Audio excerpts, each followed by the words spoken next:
Whew, it's probably good we did the take two on this intro anyway, because that first one was very, very sloppy. A little loose. Yeah. Sorry, I'm trying to text and intro at the same time. It's not working. It's not working. Welcome to Big Dumb Monsters. I'm Chris. I'm drunk. Exactly. This week we try to talk about the movie Dead Alive. We kind of do. We broached the subject of this movie. We just let. Oh my God. We just let it all pretty much just go crazy tonight. We just talk about anything else but the movie. I did not like this movie. Nick liked the movie more than I did. I like this movie for a lot of sentimental reasons. Yeah. Either way, love it or hate it. I hope you enjoy us talking about it. So let's talk about Dead Alive on Big Dumb Monsters. Enjoy the show.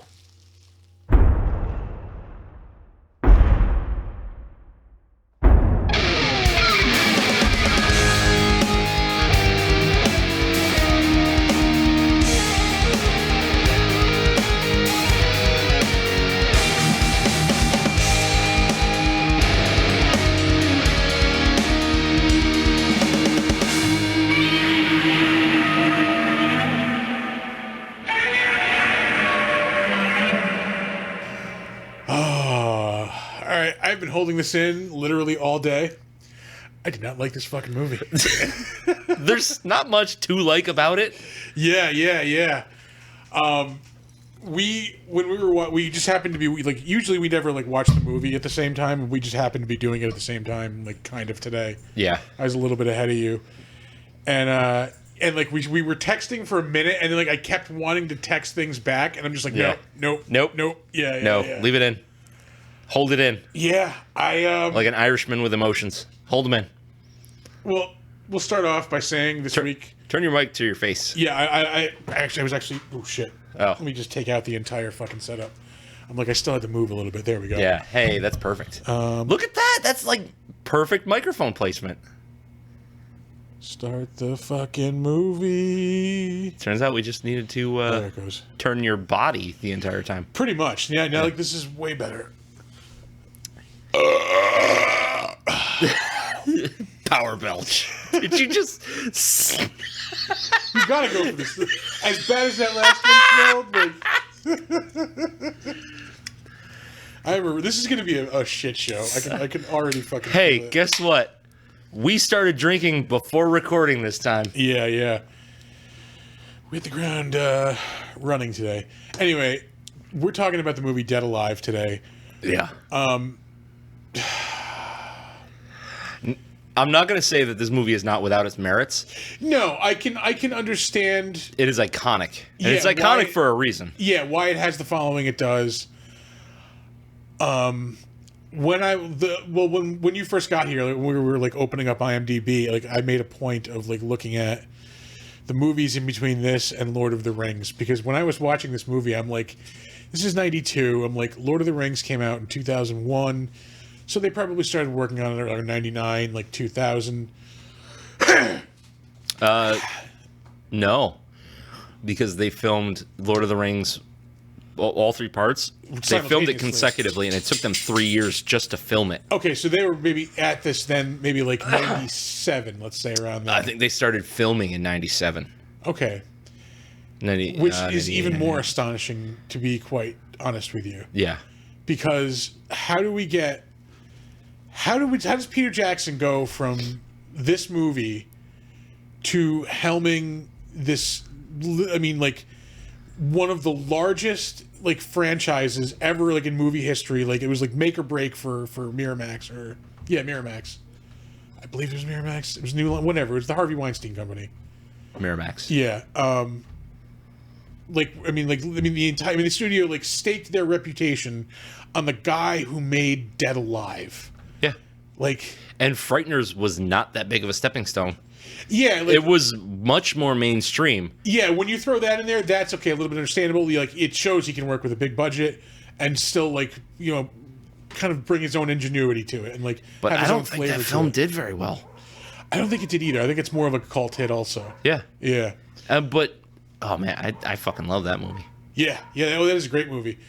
But I'm just like sitting here like gritting my fucking teeth watching this movie. Like, the acting is bad. Just everything is dialed up to 11. Like the absurdity of it.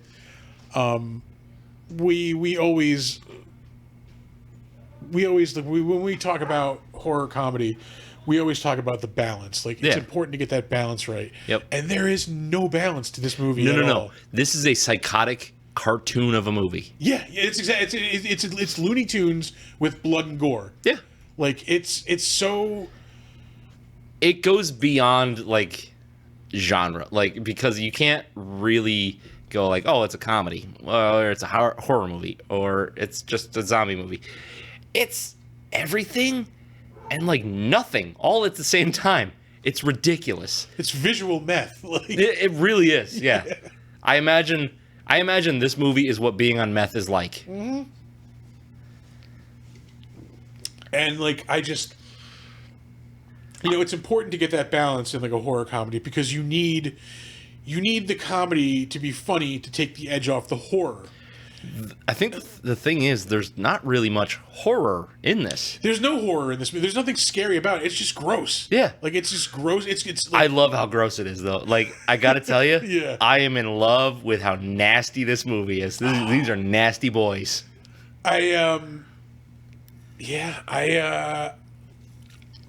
Christ, man. First off, I was going to point out, this movie has 7.5 on IMDb. That's absurd. Yeah. That is crazy. That is people like me upvoting the fuck out of this movie. Yeah, and again, like I can understand the fan base. Like it's a very it's a mystery science theater type of like movie. Like not that they would be on that show, but like the love of that movie is the same love the fans have for that movie is the same love that like fans have for like mystery science theater and like those movies. Yeah, they know it's cheese, but they just love it so much. Yeah. And like I just couldn't get the love. Yeah, like going back to Mystery Science, this is the movie for people who will watch Manos without the commentary. Yeah. We'll just watch Manos like on its own. Yeah. Like a psychopath. Yeah. You have to be on certain medications, I think, to want to do that, or off of them. You're supposed to be on certain medications.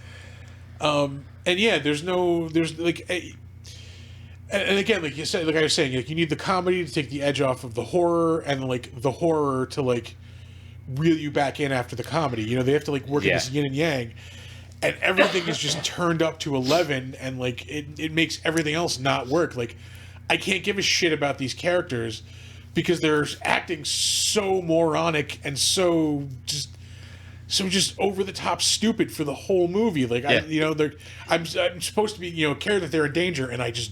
Is this the first time you've seen this movie?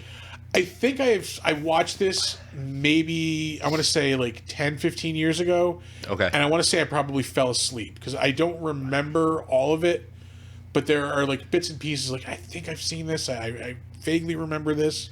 Okay. Yeah. So there is a certain period in my life where this was the kind of shit that I wanted to watch. Yeah. Like, I wanted to see all the gross shit. I wanted to see, like, the special effects that were practical and just, like, as nasty as they could be. I mean, super low budget or whatever. I think they made this movie for, like, $3 million. Yeah, okay. For 1990. 3 million New Zealand dollars, which is, like, $1.50 here. It's like a cup of $2-3. Oh, sorry, folks.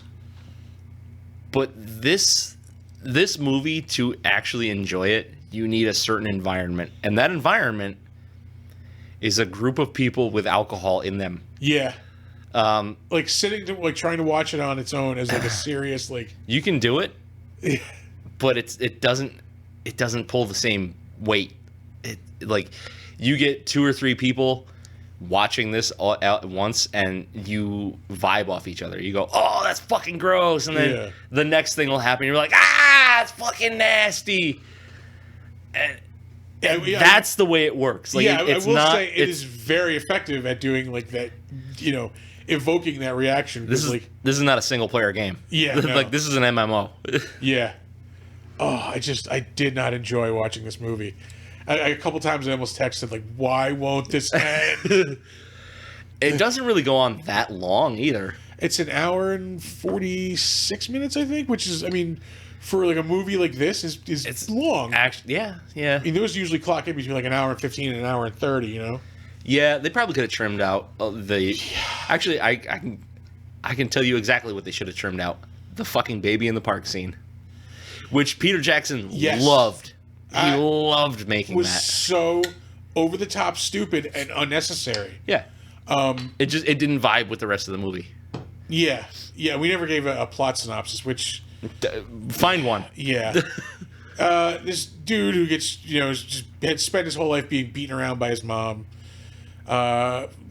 meets a girl, likes the girl, goes to the zoo with the girl. Mom follows him to the zoo, gets bitten by a fucking Sumatran rat monkey. Yeah. Yep. Sumatran rat monkey. Becomes a zombie. Hilarity, quote unquote, ensues. Yeah, that's pretty much it. Yeah, and the park scene was just, that was the one scene that, like, I just... Is that where you go, fuck this movie? Yeah, that was it. That was when I was like trying so hard to just be like, no, don't fuck this movie. No, not fuck this movie.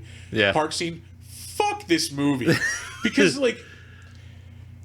I'm not saying this to punch down at anybody, but, like, I mean, that scene... I mean, through multiple scenes in this movie, I'm not only of what's his name, Lionel, but Paquita as well. I'm like finding myself: are they supposed to be mentally challenged?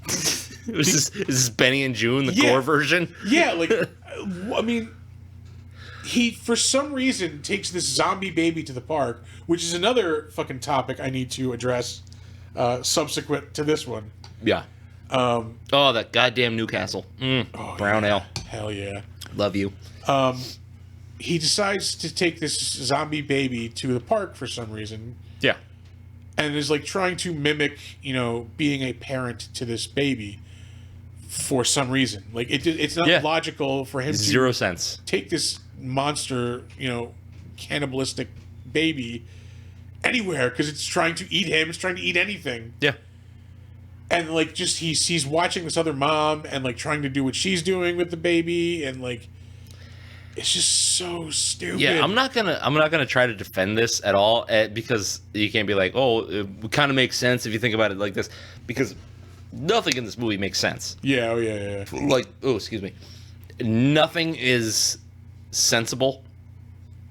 The only thing that's in there for I have to assume is a comic relief scene between all the gore. But like at the same time... But it doesn't work. Yeah. Like I'm so grossed out by the gore that the comic relief isn't working on me. It's not funny enough. Yeah, it doesn't pull me back out of like the uneasiness that I'm feeling. Yeah. I don't get it. The movie has not actually started playing. No. You might be able to play it out of the Google Drive. Oh, that's true. We don't need the... Well, look, we'll just say we had an issue watching the movie. Yeah. Because it is a hard-to-find film. Yar. Yo. Yeah, I wasn't going to buy the DVD. Fuck that noise. There we go. Oh, it's playing now. Yeah, no, I'm glad I didn't have to spend money on this piece of shit. This is now. There we go. Yeah. I actually had to download it twice. Did you start watching the version that I sent? I did. That's why I had to go look for the YouTube one. I didn't realize it. We're just basically watching this movie with the audio track like in a round. Yeah. It was bad. So then I had to find a new version. Anyway, enough detailing our crimes. Listen, we do what we have to do on this show, okay? We don't get paid. Movies cost money. Yeah, look, we're bringing attention to your movie, right? It's a beneficial relationship. Yeah, I just like, oh god, I wanted this to be over. Like, I think I was also like, I oversaturated with like gore and like horror because last night. I finally watched Studio 666. Oh, really? Which is pretty good. I want to see it. It was enjoyable. Where is it? It's you finally, you don't have to pay like $20 to watch it. You can just rent it anywhere. Oh, okay. It was only like $6. I watched it on, I think, Amazon Prime. Sweet. I mean, like, it's not winning any Oscars, but like It's fun. It It's looks like- fun. Yeah, think of like if the Monkees made a horror movie. Like, Sick. Yeah. It was pretty good. I liked it. It's like, hey, we're the Monkees. Yeah, there's like, fucking, not only is it, very gory and like horror, it was a pretty good horror movie, but like, there's like, if you're a music fan, there's like music jokes, like, Yeah. there's a couple times they go, all right, Pearl Jam high five. Like they all do like from the cover of 10. Yeah. It was good, but it was very, very gory and like, also very like horror comedy. But like that was more a little more balanced. Yeah, an enjoyable balance, than this one. Yeah.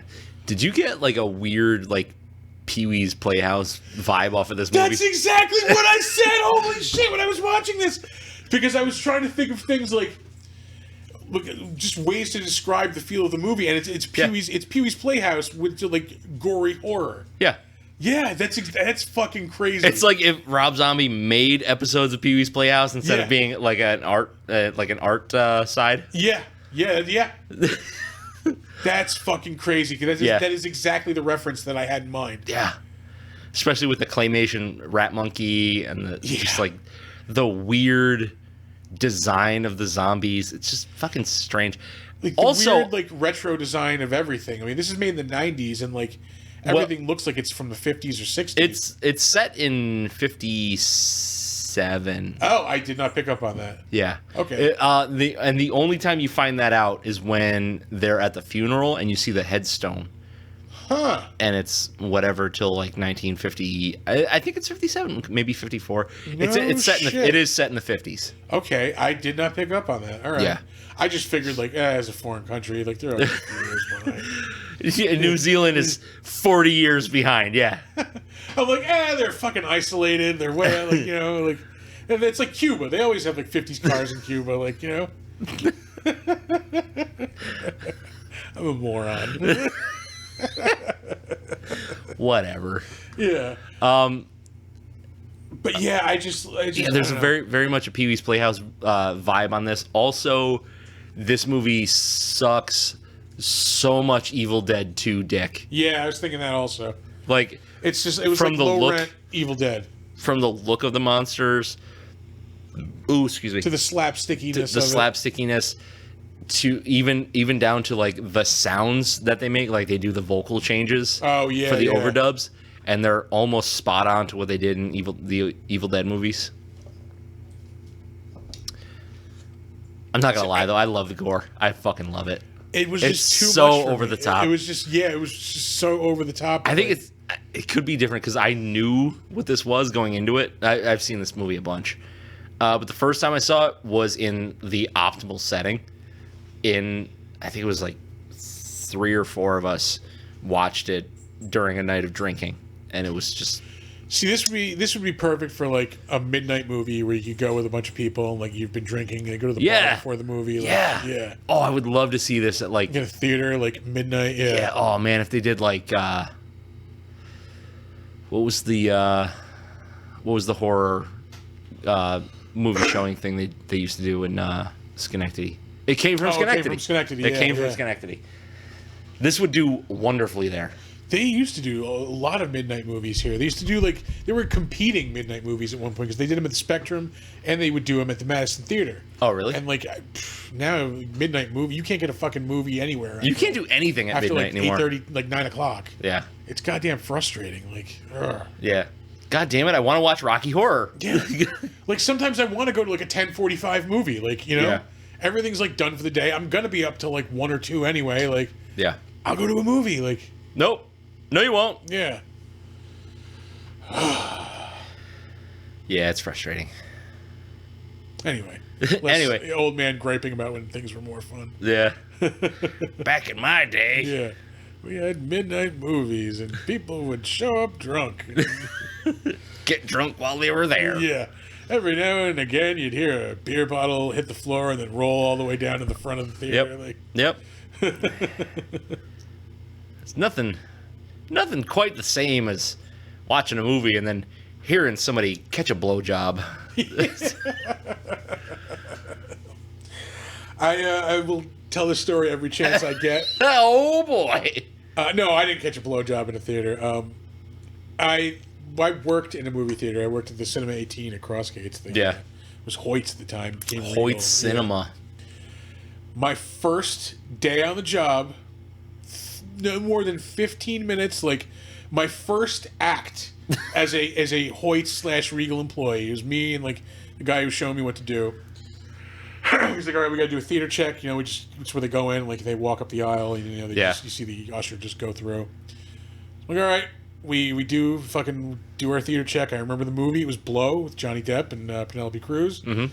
It was theater 11 in Crossgates, if you're familiar with that one. Mm-hmm. No, I'm sorry. Theater 12, because I think 10 and 11 are the big ones up there.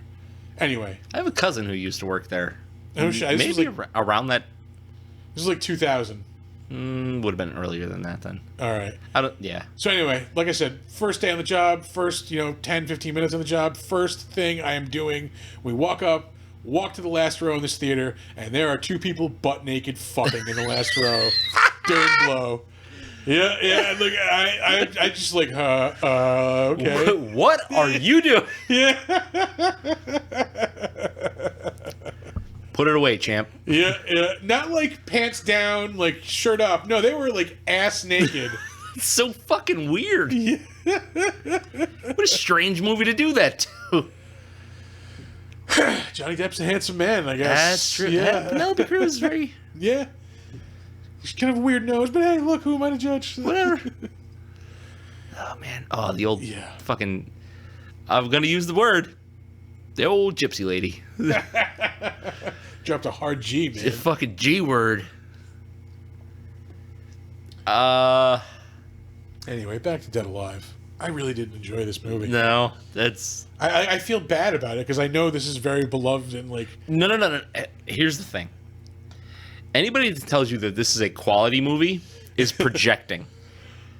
Yeah. Everybody who loves this movie, myself included, we love it because it's so fucking gross and over the top. Yeah. This is not quality acting. This is not quality filmmaking. This is a gross, over-the-top movie that we love because it's gross and over the top. Say it with me, folks. It is gross and over the top. Thank you. This is the gassiest episode of this podcast we have ever done. We chugged a bunch of beer before starting. Yeah, we did. Well, I did. Well, you're on your second one. I'm like halfway through. Yeah. We're just drinking. We started off drinking lager. Yeah, that's it. Just no. I saw the can and I was like, I have to get this. Like, this is a very Nick beer. Yeah.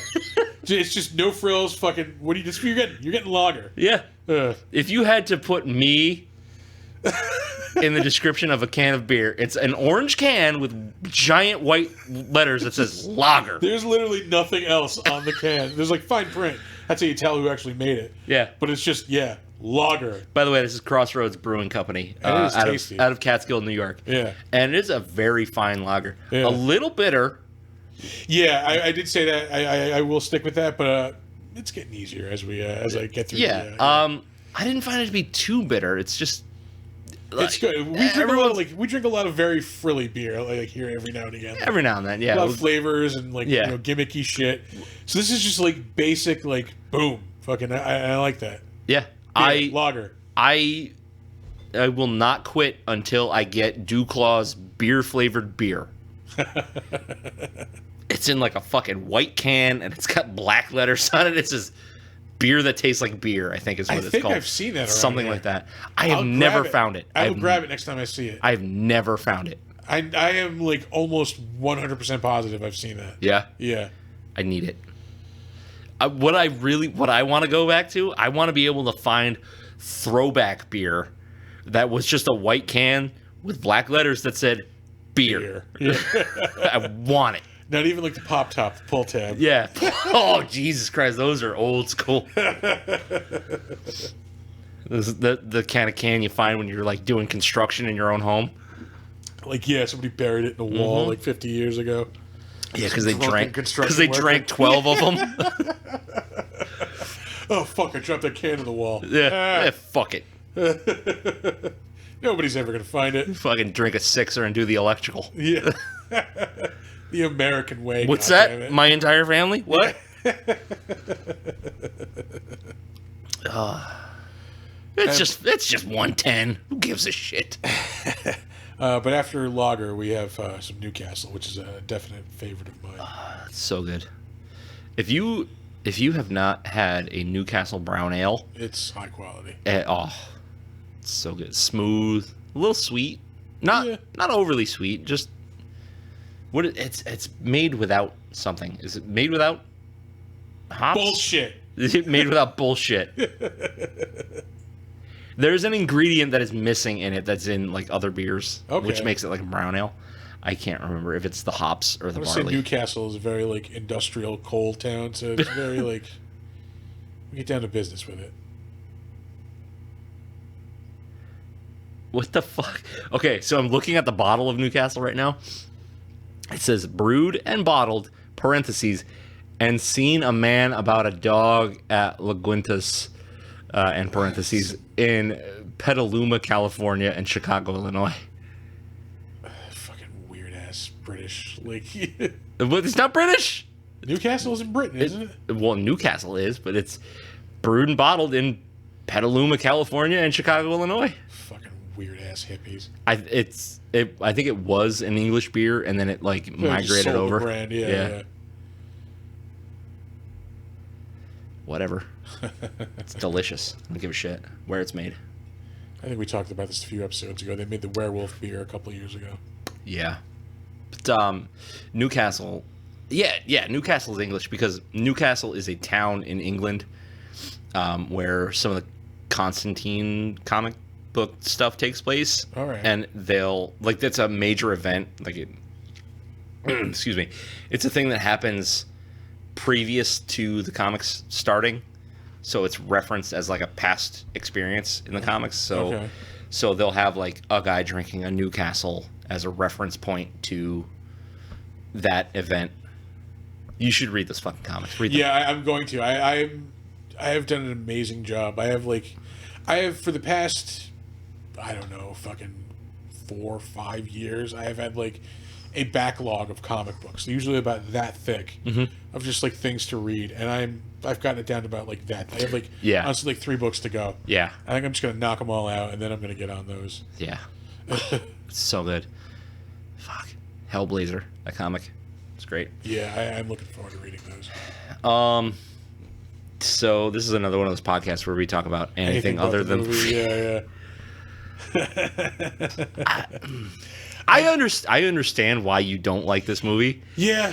And I feel like if you watched it the way I saw it the first time, you would have a different opinion on it. Yeah, that would have helped because like I said, I'm just sitting there watching this today, like, oh come on, like, multiple times in this movie, I just let out a of course, like it just like I hated. I can see it like an come on. Yeah, well, like the part where he's like.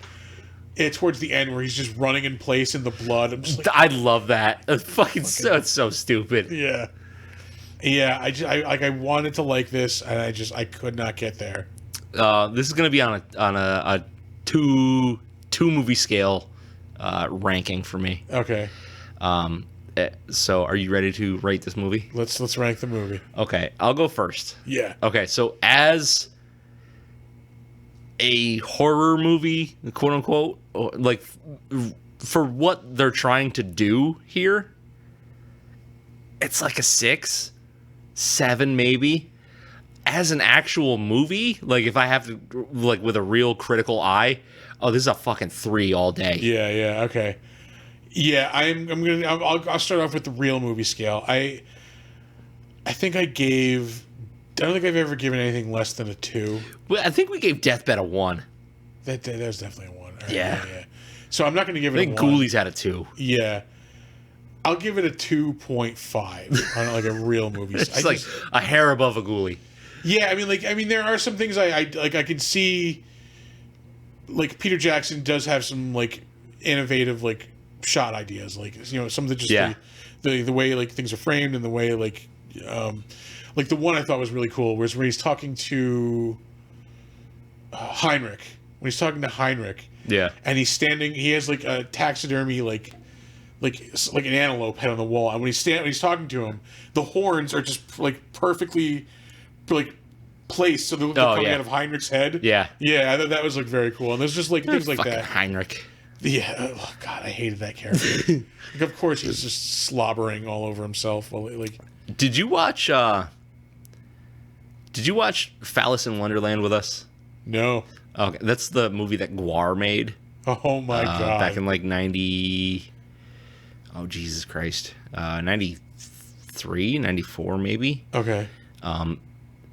Very, very similar. Like, it's so hard for me to describe, but like the way a thing looks on film, it's very similar to this. Okay.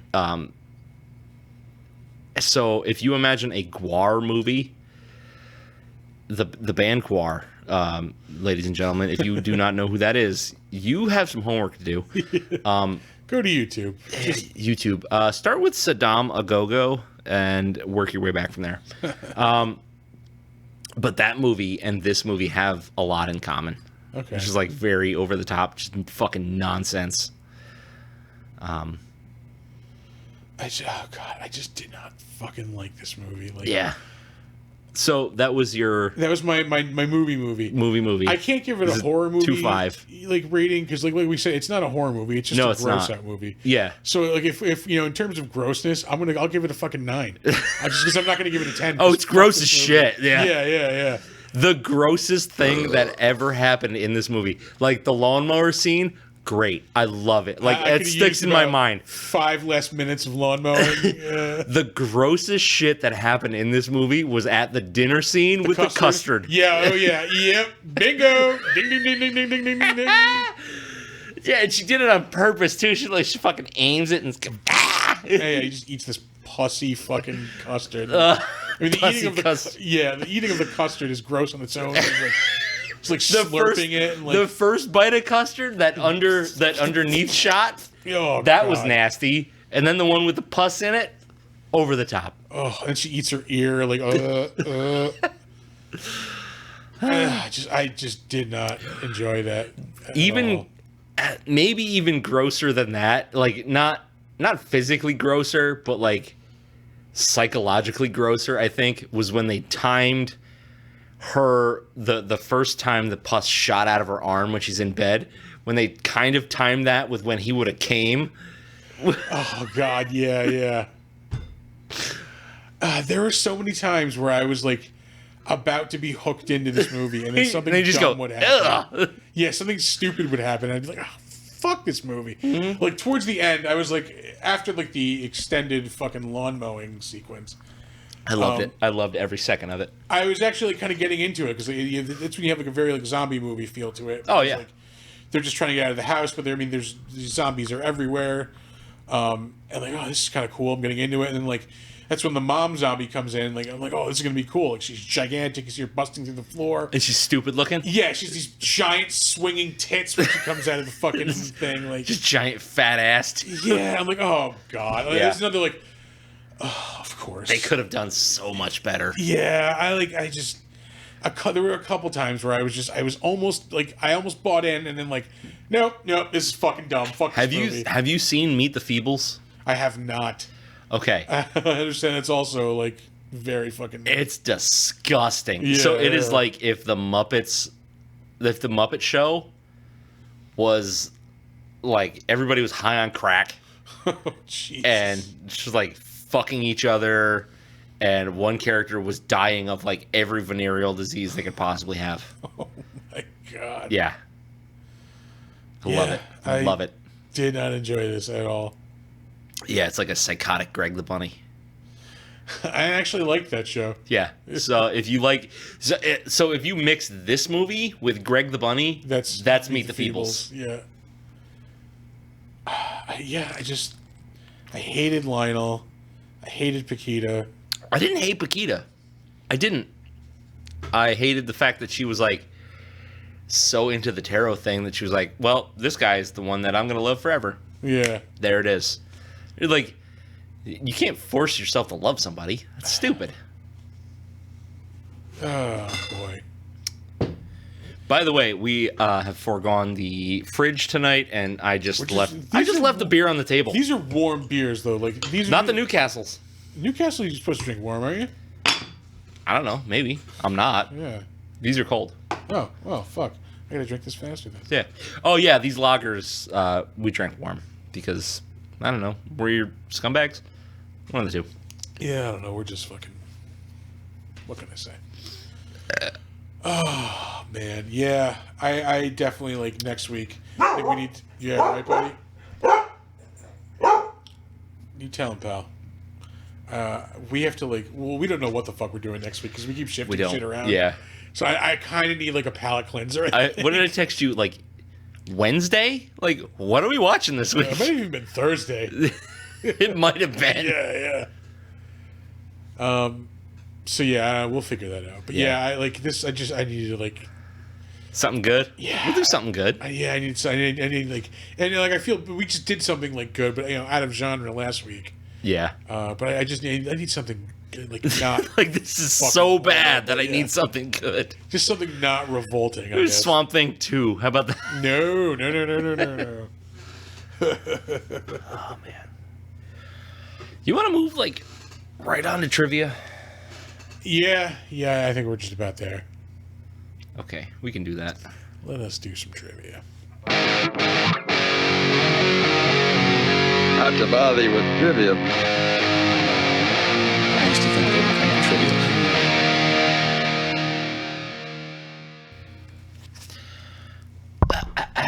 Let me wet my whistle here. I don't know what it is about today. I just don't want to be sober. Yeah, I feel that. On its initial release in its home turf of New Zealand, this movie earned more per screen than Batman Returns. Okay. How does that make you feel? Like a little ill? Yeah, a little bit. Yeah. But, I mean, they're supporting their, local... I guess so, but it's... But more than Batman Returns? Which is a weird movie, on its own also. Yeah, but it's definitely better than this one. Yeah, yeah. Oh, damn. I was like, oh, no, the movie stopped playing. Oh, man. But it's back. Yeah. Hey, Ma, let me super glue your cheek back on. Oh, that was so nasty. Yeah. I mean, that's a good descriptor of this whole movie. Oh, man, that was so nasty. We are coming up to the lunch scene. Yeah. Oh. Oh. Fucking foul. The movie is said to be the bloodiest of all time, measured in amount of film blood used during the production. 300 liters of fake blood were used in the final film, or the final scene of the film. Jesus Christ. 300 liters. I believe it. I mean, there's... Yeah. Most of that was probably just during the lawnmower scene. Yeah. Had to have been. I got to tell you, though, my favorite part of the lawnmower scene is when he looks over to the picture of his mother, flips it around, and then they throw, what had to be a handful of hamburger at the fucking picture.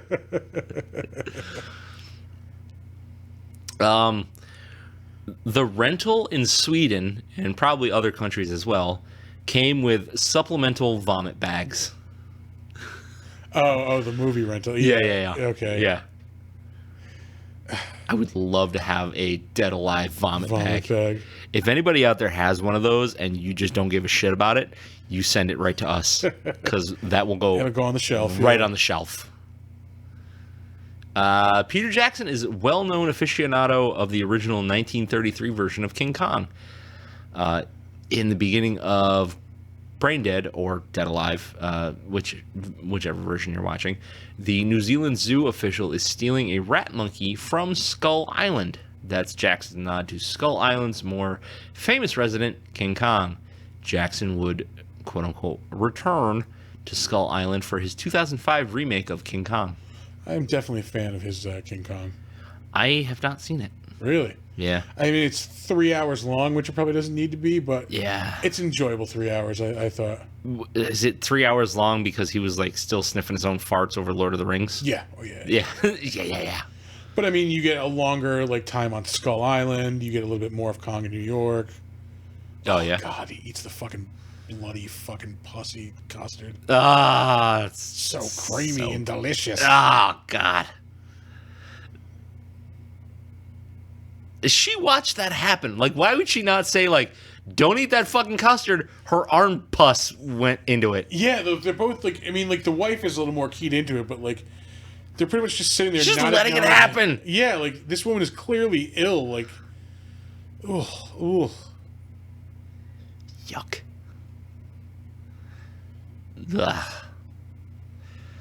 Ugh. As of 2015, this film has not been released on DVD in New Zealand. Right. I mean, to be fair, they probably haven't gotten DVD technology yet. Oh, man, they're just like, heard of that new Betamax? Heard Laserdisc is going to overtake it, though. Yeah. What was it? Fucking, remember HD DVD? Yeah. The Blu-ray wars. The same thing that decided the Blu-ray wars. And, Porno, my man. Yeah, and the VHS Betamax wars, porn. Yep. Both times, porn. Yep. Whichever one is cheaper to put shit out on. Yeah. Whichever medium porn embraces, that's the way to go. Yep. And sure enough, yeah. That's why we don't have HD DVDs anymore and why we don't have Betamax anymore. That's right. People didn't fuck on those formats. They fucked around and found out. Oh, boy. The song played on the organ as the mourners wait to enter the church prior to the embalming scene is none other than Sodomy from Peter Jackson's previous film, Meet the Feebles. Of course. Yeah. Of course. Yeah. Another We'll have to watch that. Like, we're not going to do that on this show. But I think Meet the Feebles is going to be like, that's going to be a group watch, or possibly we could do it on the show as a watch along. I would support that. Yeah. You say that now. I have we have a watch along tentatively scheduled for next month, which I talked to Peter about, and he's absolutely in on. Yeah. I think we should change the movie we were going to do though. Okay. Yeah. We'll talk about it later. Yeah. That's after recording stuff. Uncle Les is hit in the groin 5 separate times during the final act of the film. Of course. I hated Uncle. It's just a lech. Of course, he has warts all over his fucking face. I think those are supposed to be like herpy blisters. Yeah, herpy fucking like. He's just so gross. Yeah. Like, he is the personification of this movie. He's just fucking gross. Yeah, fucking gross. I feel like this lager is never ending. Just chug it down, man. I have like a quarter of it left. I can do that. Yeah. Actually, I think my favorite Uncle Les part is when he's at the house for the first time and he goes, "Oh, you found your father's stag films, right?" Of course. And like he doesn't even say it like, "Oh," he's like, he says it like he's proud of him, like, "Oh, you found your father's boy." Like, it's better than that though, because he goes on. He goes, "Is that the one with the donkey and the chambermaid?" Yeah. What did he say? His father. What did he say about his father? That guy was a real stick man. Yeah. That's right. Yeah. Newcastle. Surly Duff.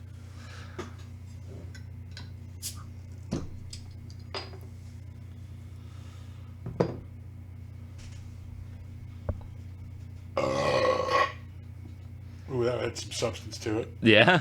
Ooh, here we go. You gonna make it? We were just falling apart on this fucking podcast tonight. We are Jesus. Listen, nobody listens to this show because we're prim and proper. They listen because we watch stupid ass monster movies. Yeah, and get drunk and talk about it. Yeah. Listen.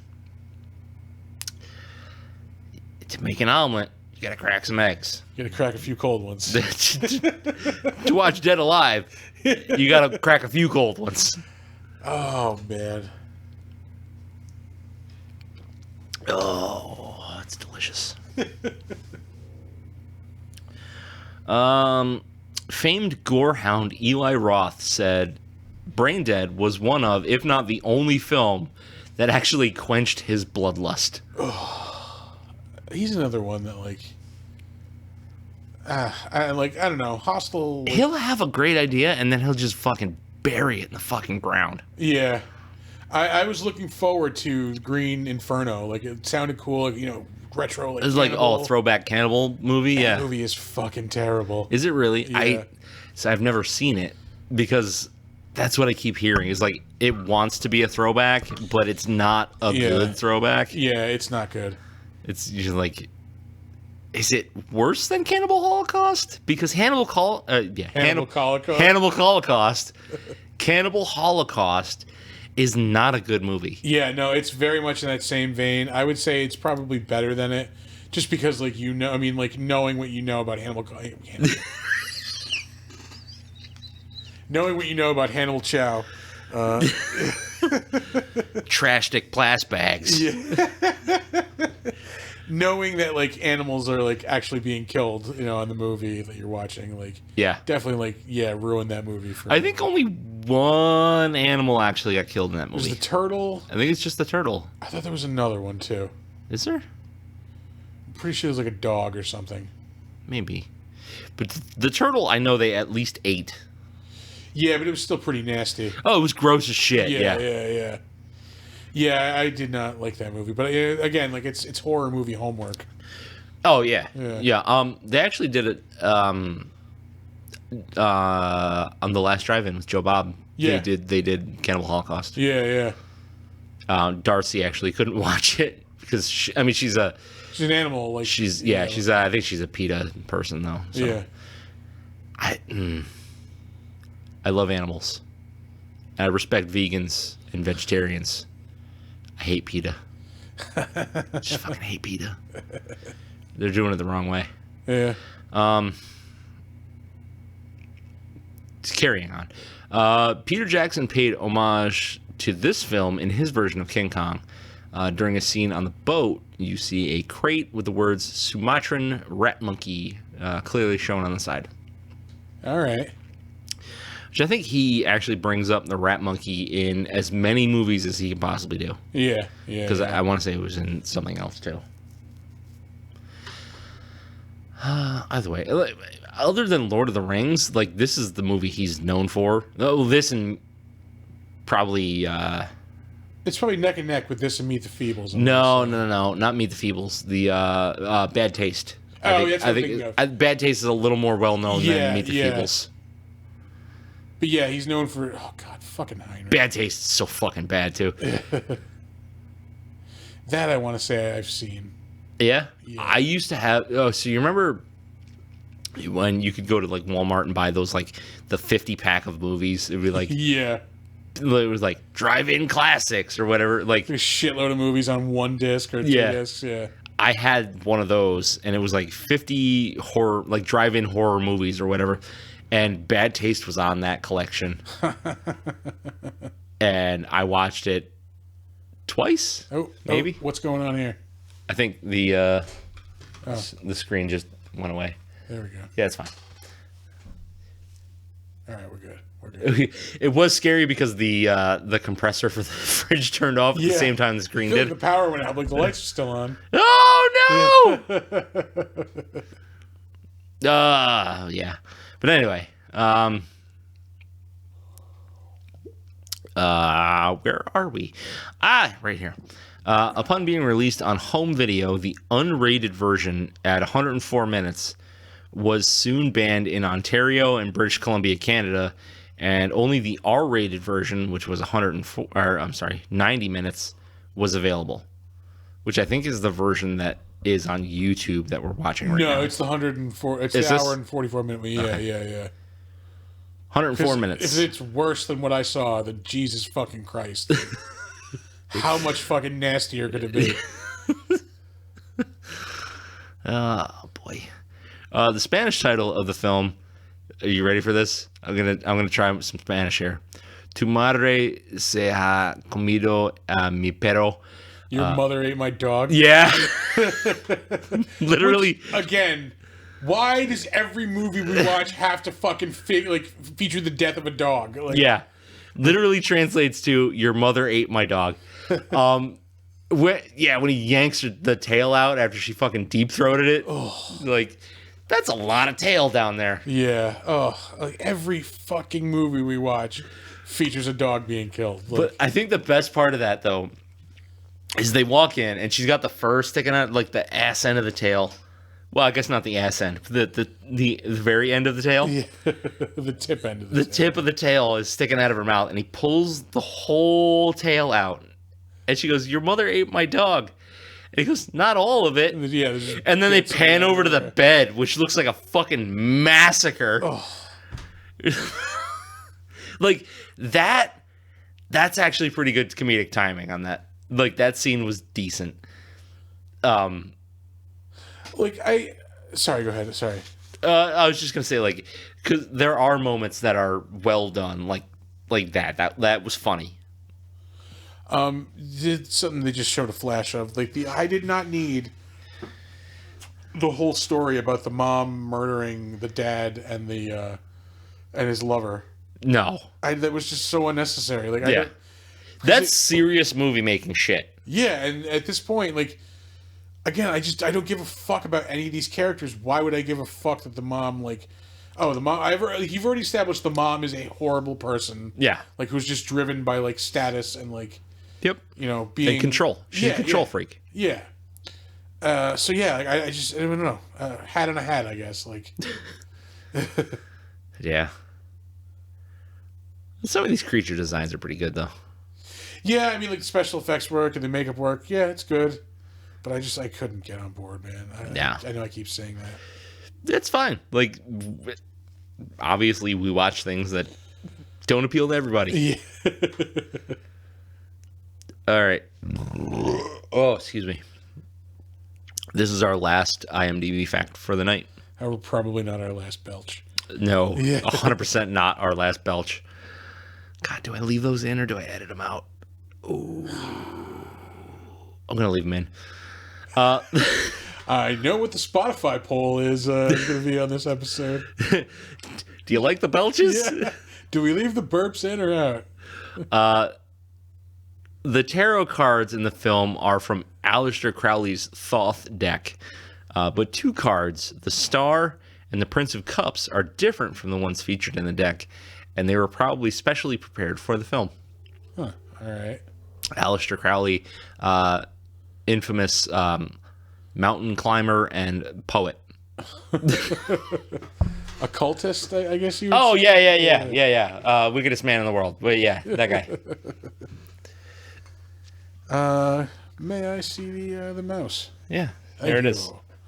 Do you see it? Yes. I have viewed the mouse. That's right. I have not viewed the cursor, but there it is. It's right there. Yes, we have located it. There we go. I'm going to move that up a little bit. And we're on to the better known as segment of the show. We will start off with director Peter Jackson, who you definitely know from other better known films.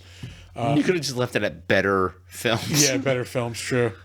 I mean, most famously, he is the director of the Lord of the Rings trilogy. Less so... and the Hobbit trilogy. Yeah, I was going to say the Hobbit trilogy as well. They were not good. Not at all. I paid like $18 probably to take a nap during the first Hobbit movie. You know what? I liked the first one. That was the one I probably liked the least. Oh, really? Say. Yeah. Second and third one just did nothing for me. And it was one of those, like, I was fighting to stay awake in the theater. And once they got to Rivendell, I was like, yeah, you know what? I'm just going to close my eyes for like 10 minutes. Like, I just give in to the sleep. Like, something's going to be loud and wake me up in a little while. And I think I woke up like right before the very end. Oh, there's nothing like sitting next to a person in the movie theater and it's just like a nice quiet scene and they go. Yeah, that's Amanda has done that a couple times. Yeah. Anyway, not moving on. We're still on Peter Jackson. Yeah. Yeah, Bad Taste was his first, feature-length movie. He did short before that. Yeah. I mean, an instant cult classic. I mean, these first three movies are cult classics. Heavenly Creatures was his first like serious like drama, I believe. Is that the one with what's her name from Titanic? Yeah. What the fuck is her name? Kate Winslet. There we go. Yeah. Oh, there it is, right there. Yeah. That I've never seen it, but I heard it's a pretty good movie. Kevin Smith talks about it every now and again. He says it's a really good movie. Yeah. But can you really take him at his word? On other people's movies, I can. Okay. Let's see. Aside from the Lord of the Rings movies, we have talked about the Frighteners. I'm looking at this producer shit. Jesus. Oh, Jesus, yeah. We've talked about the Frighteners on this podcast quite a bit because it is a very, very, very good movie. I would say one of his best. Like, absolutely one of his best. Lord of the Rings is his best. Like, oh yeah, that is top of the mountain. I would say, like the Two Towers. If I had to pick one of those, one movie to like represent that whole category. I'm one of those weirdos that looks at that whole thing as like one movie. All right, I can understand that as well. I will say, all right, yeah, then that is above. I would say the Frighteners, in my opinion. Yeah. But the Frighteners is so good and gets none of the respect it actually deserves. Yeah, it really doesn't. It's like nobody really talks about it. I mean, you hear about it every now and again, but it's not like a popularly like known movie. It's not like a cult movie. It's just very quiet. Like but still really, really good. Really, really good. Yeah, it is good. Good. Very good. Valley good. Marriage. Marriage. Yeah. Marriage is what brings us together. We mentioned his King Kong earlier, which I really do enjoy it, even though it's 3 hours long. You get a much deeper, like I said, you get more like time on Skull Island. So you get like more creatures and like monsters. It's like a remake of the original King Kong, right? Yes. It's set in the 30s or whatever. Yeah. You get much more of like like the Kong in like New York, and kind of like a deeper story with like Kong and Anne, like they're like why they are so close and like closely bonded. Sure. Anyway, moving on, the Hobbit movies, which are definitely the lesser of the Rings trilogies, and most recently he did the Beatles documentary Get Back, which was fucking amazing. I haven't seen it. It sounds like it would be very intensive, like like labor intensive to watch because it's like 8 hours or whatever. Yeah. But it fucking moves, man. Yeah. The hardest part is the first episode when it's just them, like trying to.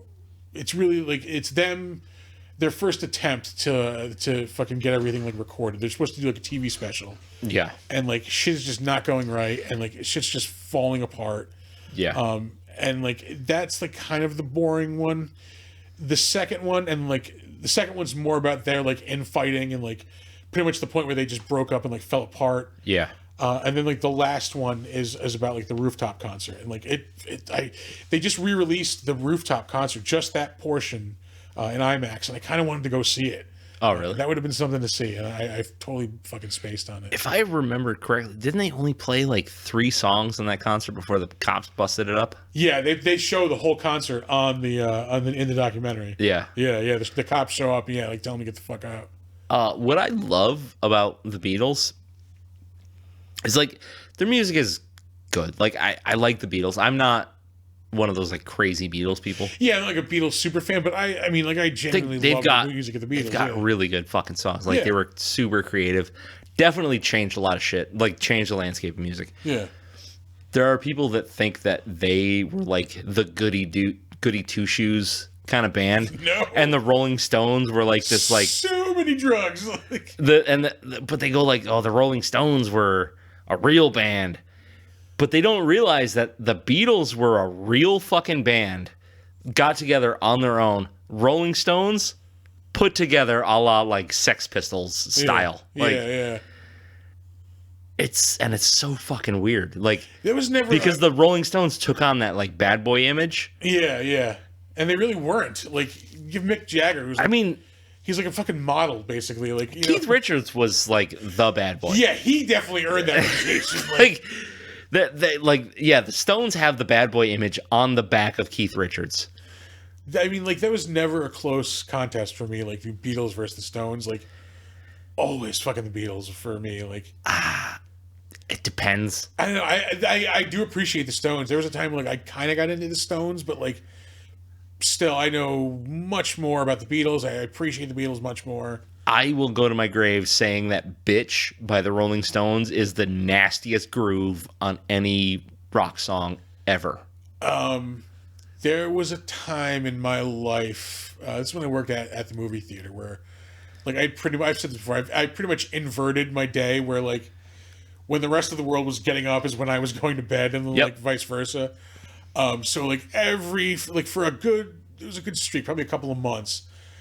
I usually end up going to bed around 8 a.m, and like or maybe like 7:30 around there, because I would start I would end the day by start listening to Howard Stern. I would fall asleep listening to Howard Stern. Mm-hmm.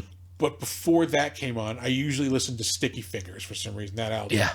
like because I was usually like alone by myself. Because it's a great fucking album. Yeah, it's a great album, especially it's just quiet. Like I just want to chill out and relax. Fucking throw that on, play some video games or something. That's got excuse me, another belch. That's one that's got "Bitch" on it. Yeah, and it's just a fucking. Isn't Dead Flowers on there also? I believe.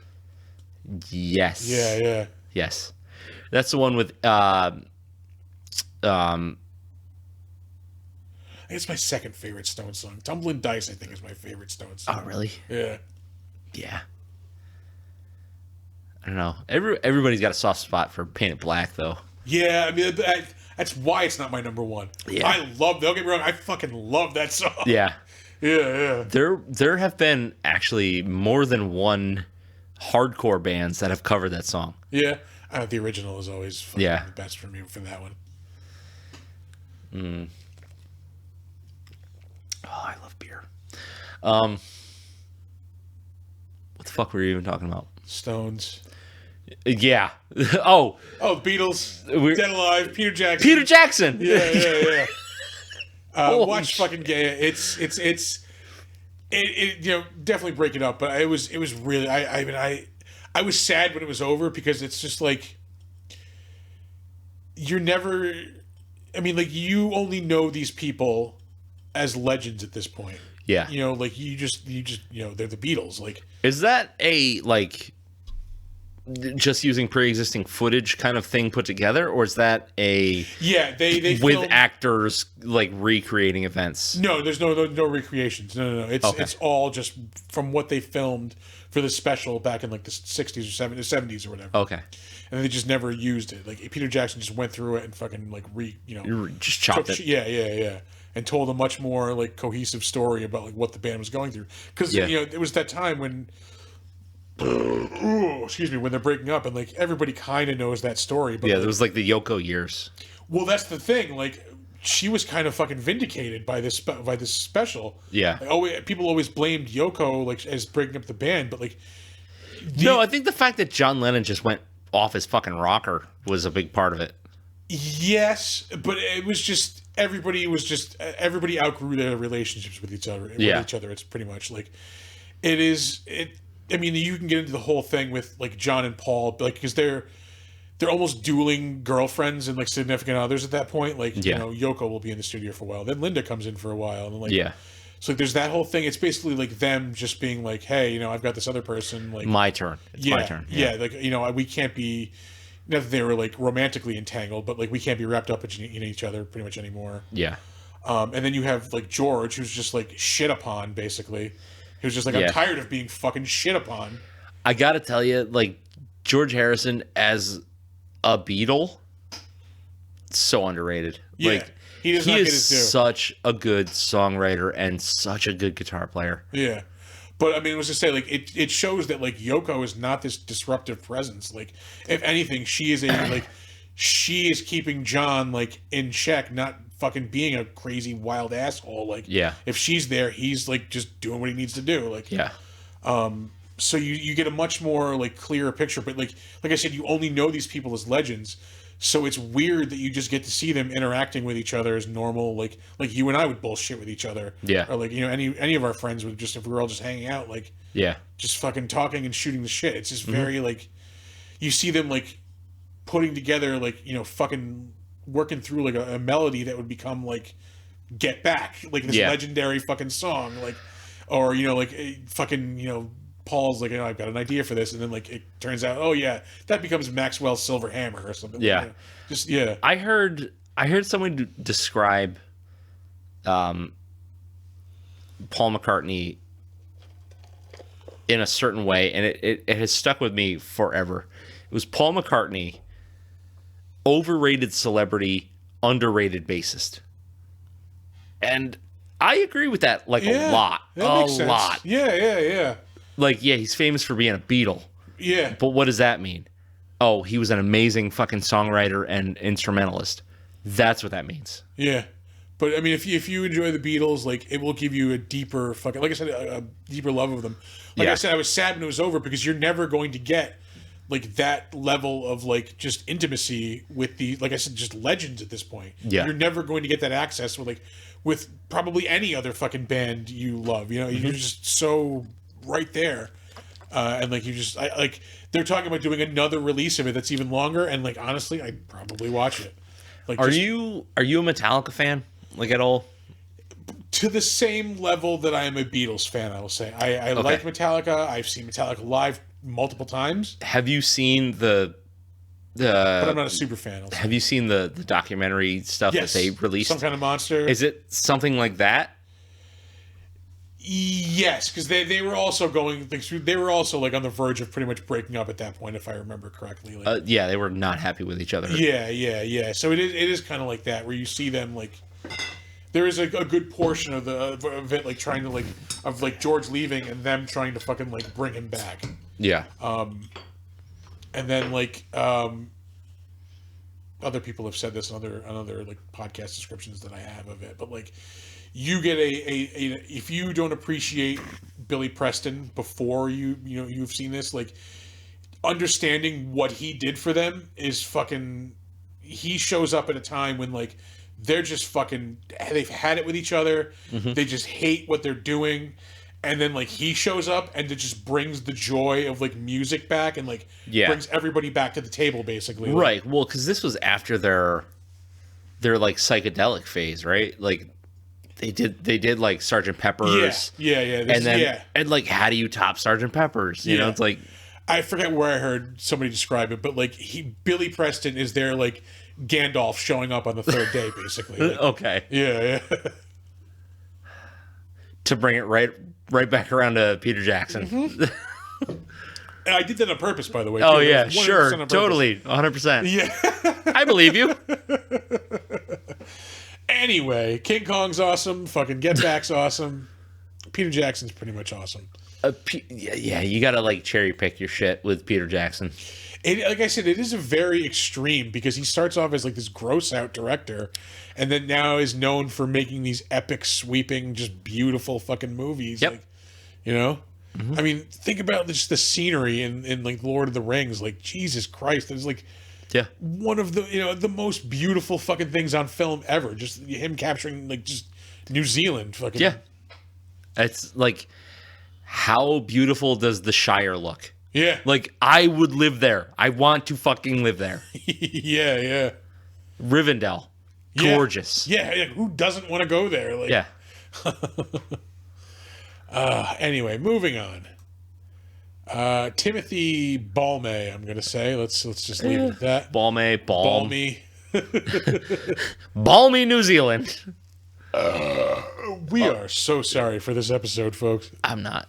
Yeah, you deserve it. We're keeping it real, folks. Thor: Love and Thunder. I saw a trailer for that today. It looked fucking amazing. I cannot wait for that movie. I've said it 1,000 times on this show. Tired of the superhero shit. That looks good as hell. You've seen Ragnarok, right? Yeah. Yeah. Just let that man do what he wants. Taika Waititi. I can't wait for a Star Wars movie. I think the Thor movies are probably my favorite because they're the least like superhero-y. They're the ones I will say I was least excited for when they announced. Like, Iron Man, fucking absolutely. Captain America, 100%. Yeah. And then like Thor. The Thor movies are just fun. Like, the first one just fun. Was better than I expected, but it's still like kind of just dry, I think. The second one's terrible, but I think Ragnarok is goddamn amazing. That is God tier fucking status movie. Yeah. And then like this looks like more of the same. I can't. They just lean into the goofs. I think is what I like. It's such an absurd fucking. I mean, like, it's an absurd premise on its own. Like it's the God of Thunder. Like, and just lean into it. Let fucking Taika Waititi just make it weird and fun and crazy. Like and fucking Natalie Portman looks like she just destroy fucking like any. Yeah, I'm not even gonna get into that. Like she's ripped. Yeah, that's all I'll say. Ripped. Yeah. Ugh. HGH baby. But yeah, I fucking cannot wait for that movie. Yeah. Anyway. Moving on. We're not moving on. We're still on Timothy Chalamet. Jesus, I'm all over the place. His first role is in Shark in the Park, which is not anything probably any of us have ever heard of. But pretty much everybody who's in this movie was in Shark in the Park. We talked about this before we started recording. Everybody in this movie is either in Shark in the Park, that Dark Knight, which is not the Dark Knight we all know and love, is a miniseries. 2001? Yeah, from New Zealand. Or Hercules Rosina. Yep. Or another Peter Jackson movie. Yeah.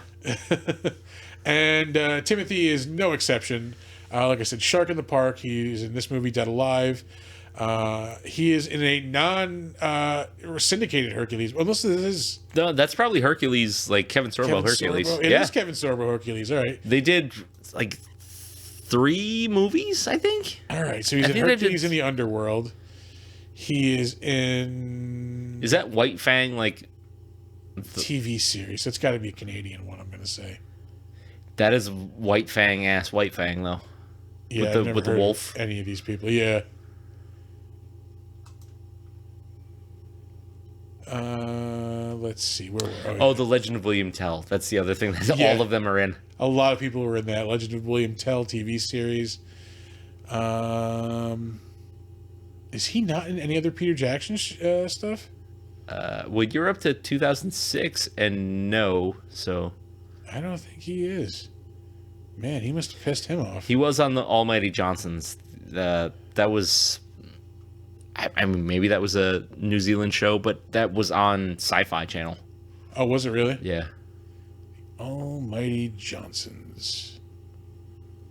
It's of Norse gods. Right, yeah. All right. Yep, New Zealand. Anyway, moving on. Paquita, Diana Peñalver. Peñalver.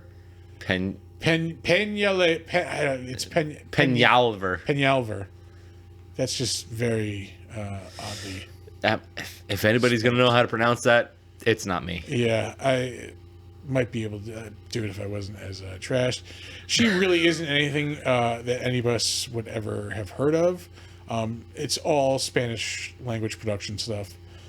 She's in this movie, Dead Alive, and then just a lot of Spanish language stuff. Yeah, I'm pretty sure Peter Jackson saw her in one of these Spanish movies, liked her, grabbed her. Oh, this fucking scene. Yeah. The fucking baby in the park. One of the many scenes where it's a full-sized human in a baby costume. Yeah. Where it's obviously a full-size human in a baby costume. Sorry, I didn't mean to cut you off, but I would have forgotten that. No, it's okay. Peter Jackson saw her in one of these movies, liked her, cast her in Dead Alive, and then she went back to España and Barcelona, and then just continued her career there, and she's still acting. Yeah, she still has stuff in pre-production. She's got a mighty jaw. Like a big old jaw. Yeah, lantern-jawed freak. This is a quote of Phil Hartman as Ed McMahon on Saturday Night Live. I mean, jaw notwithstanding, good-looking woman. Again, I found myself asking both her and Lionel, are they supposed to be mentally challenged? Multiple times. Like I said, the Benny and June horror movie. Yeah. My wife, now, this is going to be non-PC, so just let it go. Have you ever seen Benny and June? I have not. Okay. You're familiar with it, though, right? We talked about it last week. Johnny Depp and... Yeah, he's like a Buster Keaton fan. Yeah, and oh, Jesus. Was she one of the Arquettes? It's a 3 name. Mary Stuart Masterson, maybe? Yeah. plays a mentally ill woman. What they have a sort of love scene, and bless her heart, my wife called it tardcore porn.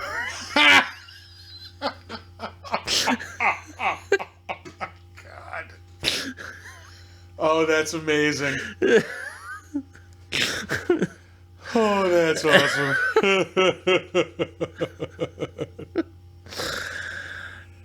Oh my God.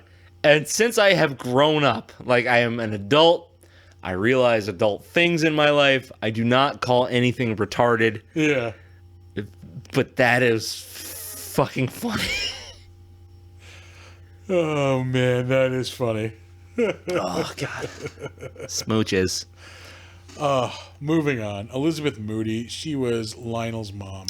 Yeah, I could have sworn I had seen her in something. Yeah. Anything. She is in the Lord of the Rings, Fellowship of the Ring, but only in the extended edition, which I haven't seen, so it wouldn't have been that I saw her in. Yeah. And I've never seen anything else that she was in here. Yeah, you haven't seen Heavenly Creatures, right? Yeah, no, Heavenly Creatures. And that's the only other really like known property that she was in, it looks like. So moving on. Yeah. Ian Watkin. He was Uncle Les, the very off-putting Uncle Les. Yeah, he's so gross. Looks like the last thing is he dead? Yes, he died in 2016. Last thing he was in Charlotte's Web in 2006. Was that a live action? Yeah. Oh yeah, I vaguely remember that. I read that book a lot when I was a kid. A lot? Well, probably twice. Yeah. Let's see. He was in Star Wars Episode 2. Yes. Looks like he was a droid. He's an uncredited COO 2180. He was in Hercules, Legendary Journeys, the TV series with Kevin Sorbo. I loved it so much. He was on Ray Bradbury Theater back in the 90s. Anything else really notable? I don't believe so. Doesn't look like it. Yeah, no. A lot of, early 80s and late 70s, New Zealand productions. The gold standard. Yeah, who doesn't know Goodbye Pork Pie? It's me. I don't. Brenda Kendall. She was Nurse McTavish. Eva, I can almost see that. Nude Tuesday, 2022. She's still putting them out. Oh, shit. Possibly literally putting them out on Nude Tuesday. Brand new Nude Tuesday. Yeah. Although she is almost 70 at this point. Yuck. She's 73. Sorry. Anyway, aside from this movie, she is in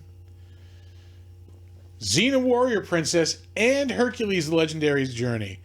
So she covered, Hercules movie, Hercules: Legendary Journeys, Hercules and the Lost Kingdom TV movie. She's Janice the bartender. Yeah. Man, I really wish that Kevin Sorbo didn't go off the fucking deep end. Because I love that show so much. And Call the Conqueror was great. I never saw that. It was always Ghetto Conan. It is Ghetto Conan. It was also a back of a comic book movie. With Tia Carrera. Yeah. But it's so fun. Yeah. I love those barbarian sword and sorcery movies. We were at a convention when a friend of ours got into a little tiff with Kevin Sorbo. Sort of an altercation, if you will. Probably political. Wouldn't you know it was? Weird.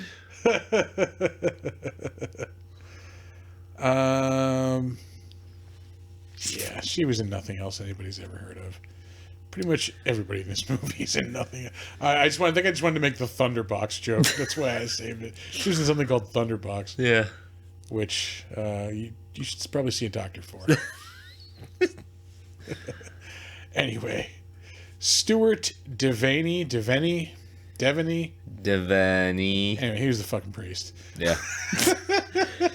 He kicked ass for the Lord. I kick ass for the Lord, which I would have laughed at normally, but like I was just at that point like, of course. It's time for some divine intervention. Of course, the fucking priest knows kung fu. I thought it was fucking hilarious. Like I said, I don't know. Like normally, I would have thought it was funny. You were just broken by the time you got to that point. I was just not getting on board. He was also in the Almighty Johnsons, which we mentioned a few minutes ago. Mm-hmm. The Newcastle is kicking in. It's in the Adventures of Vupa the Goulash, which nobody's ever heard of outside of New Zealand. I'm going to say a couple of actors from this have been in Legend of the Seeker, which. Yes, I noticed that. It was like a syndicated series, right? Legend of the Seeker is a 1 season, maybe 2. I'm pretty sure 1 season adaptation of the Sword of Truth series, which is probably the most S&M filled, weird, rapey fantasy series I've ever read in my life. Yeah, like it's fucking wild. He claimed the nipple rings of power. A lot of people on this were on various iterations of the Power Rangers, which is also a New Zealand show. Is it really? Yes. What's his name? Vernon Wells from Mad Max Road Warrior. Uh-huh. He was. I did a panel with him a couple of years ago. He was on one of those shows. He was also like a New Zealander or Australian. They're basically the same place. Listen, people in Australia and New Zealand, we in America think of you as basically the same place. Yeah, I understand there are differences. Yeah, one of you is a little bit farther away from the other one. We get it. Yeah. You're all the fucking same. Yeah. All right. I'm sure like to you, us and Canadians are all the fucking same. Like I get it. Yeah. But yeah, Vernon Wells also awesome. Like I said, fucking Road Warrior. He was also Mr. Igo in Inner Space. What the fuck else was he in? He was in Commando. Jesus Christ. Yes. He's the guy that Schwarzenegger vowed to kill last, but lied about. Let's see. Fupa the Goulash. Jack of All Trades. That was another like syndicated show. That was Jack of All Trades. I want to say it was Bruce Campbell. I think you're right. I do believe you are right. Let me see. Yeah. Fuck yeah, bro. Bruce Campbell. American spy stationed in the South Pacific in the 19th century. Yeah, it was not a good show. Yeah, well, that's why nobody really remembers it. I do because I watched it when it was new. It's Bruce Campbell. Yeah, pretty much. He was also on Hercules' Legendary Journeys. Also in The Frighteners. He was the museum. Yeah. The Museum. He was the Museum curator. Ray Bradbury Theater, once again. I am slurring all kinds of words. Also in Meet the Feebles. And was he in Bad Taste? No. Nope. Sorry. Whatever your name is. Wow. Stewart. Have you haven't watched Letterkenny, have you? No, I haven't. I watched like a little bit of the first season. It was funny. I just never picked it back up after a point. Yeah. I loved it. I loved all of it. Shelley hated it. She said this show is quote unquote stupid. And she's right. I remember laughing my ass off at it. I just for some reason like never like got back into it. The new offshoot series, Shoresy. So good. So good. Jed Brophy. He was one of the street toughs, I believe. There were street toughs in this movie? Yeah, they confront Lionel in the graveyard. Oh, yeah. He's like the head street tough. Nice. Yeah. As far as notable stuff, he was in the Shannara Chronicles a couple of years back, 2016. Oh, we talked about that. Yeah, it started off on MTV, and I think it was on like Paramount or something, or Sci-Fi maybe, the second season.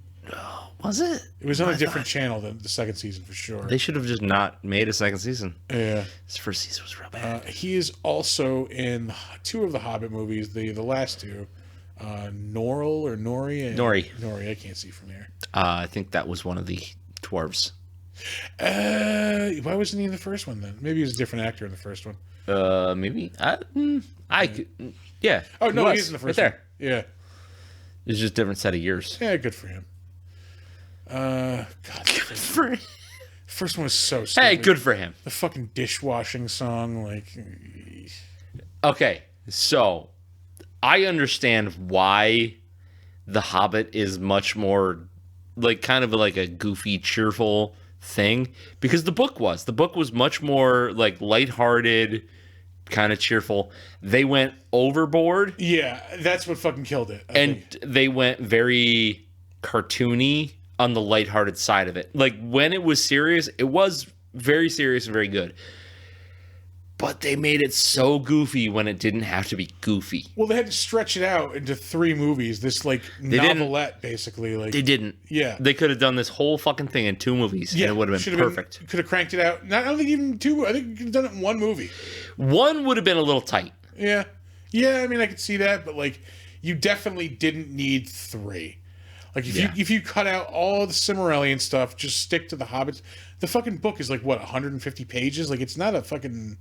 It's not a long read. No, it's probably like 300, 250, 300 maybe. Yeah, I remember 300. Actually, 300 might be a pushing it's definitely not 300 pager. Yeah, it's a very short book. Yeah. But anyway, I mean, like it was overkill. I get what they're trying to cash in on like the first trilogy that they did. It just didn't need to be a trilogy. Well, the Hobbit. I'll tell you this flat out. The Hobbit sucked so bad because Peter Jackson didn't want to do it. And it shows. Yeah. Yeah. Like, they originally lined up Guillermo del Toro to do them. He couldn't. That's right, I remember that. Some, like, scheduling conflict or something. And they were like, hey, Pete, you want to do these? And I'm pretty sure he was like, nah, I don't really want to.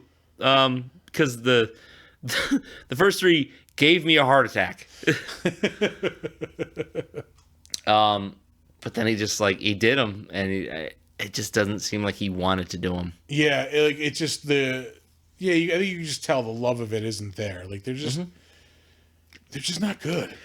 No, the CGI was bad, especially when they could have just used practical effects, same way they did in Lord of the Rings. Yeah, like Weta Workshop worked fucking miracles on Lord of the Rings. I will say Weta used to show up at New York Comic Con I don't think they still do. Yeah. But one year they brought a life-sized fucking smog head with them. Like, yeah. I mean, this thing was the size of a goddamn car. It was huge. Yeah. They brought a life-size version of that one fucking white orc with like the hook hand. Yeah. Like riding the fucking hyena or whatever. Yep. They fucking went all out on them. Azoth the Defiler. Yeah. And I mean, like they looked amazing. Yeah. Full life-size versions. Yeah. None of that was in the movie. Yeah. Nope. Not at all. CG as fuck. But I just remember walking into their booth under the fucking life-size smog head. Like, holy shit, this is amazing. Yep. Things that could have been awesome that weren't. Yeah, The Hobbit. Anyway, he was also in District 9. Which I liked. Yeah, I liked a lot. Movie. They're working on District 10 right now, apparently. Oh, they shouldn't. They shouldn't be. Yeah. What's his name? The guy who made those movies. I would have liked to see the Alien movie he was working on, but I think they scrapped Neil Blomkamp. They scrapped it. I think they went with Alien Covenant instead. Oh, great. Yeah. That Dark Knight mini or TV series shows up again. It's like a fantasy series. Yeah, I just saw it and it disappeared. I don't know where the fuck it went. That was 2001, I think. Okay. He was in King Kong as well. He was in Return of the Rings, Lord of the Rings. Featured orc. And in The Two Towers. Played 2 different characters in that. Yeah, probably orcs. There's the Dark Knight TV series. Yeah. And he was in The Fellowship of the Ring as a ring wraith. How about that? Good shit. He must have wound up being like really good friends with Peter Jackson. Yeah, he's in a lot of his movies. Again, Hercules, Legendary Journeys, Heavenly Creatures. This movie, of course, Shark in the Park, but no Bad Taste. That's fine. Okay, moving on. Stephen Paps. He was Zombie Magruder. Again, folks, look. You know what you signed up for. This is probably our least listened to episode. Yeah. The stuff still holds that title. Does it really? Yeah. Anyway, the last thing he was in was something called The Pooh Files as a 2022 TV series. I'm going to gamble and say that's probably a New Zealand series. Probably also bad. Yeah. It's The Pooh Files. He was in the Spartacus TV series, the one that was on, like, was it Showtime or Epix? I think it was Showtime. Stars. Whatever. Spartacus.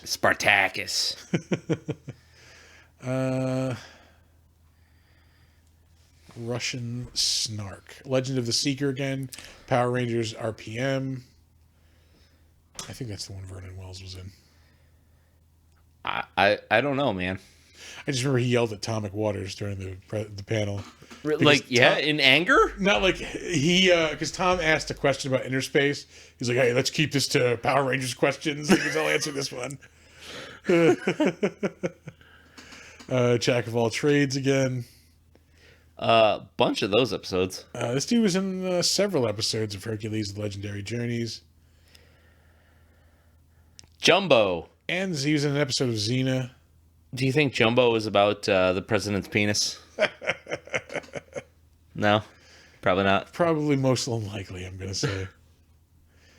He was in The Piano, which we noticed earlier. That's the... If you email us about, or tweet, or whatever, which president named his penis Jumbo, you'll win internet points. I'm not going to send you anything. I was about to say, wasn't it? But I'm not going to give you the answer. Yeah. I will give a clue. I think it's the one where there's the very famous phone call that was recorded. Yep. Yeah. Okay. Yeah. That's a great phone call too. Bunghole. Yeah. I need more room in the bunghole. I don't know a lot of history. I know some funny history. He would apparently dictate notes to people while taking a shit. Yeah, seems on brand. But he would wag Jumbo at the secretaries too. Elizabeth Mulfax, she played Rita in this. I don't remember Rita, but she has two movie credits. Was she the one?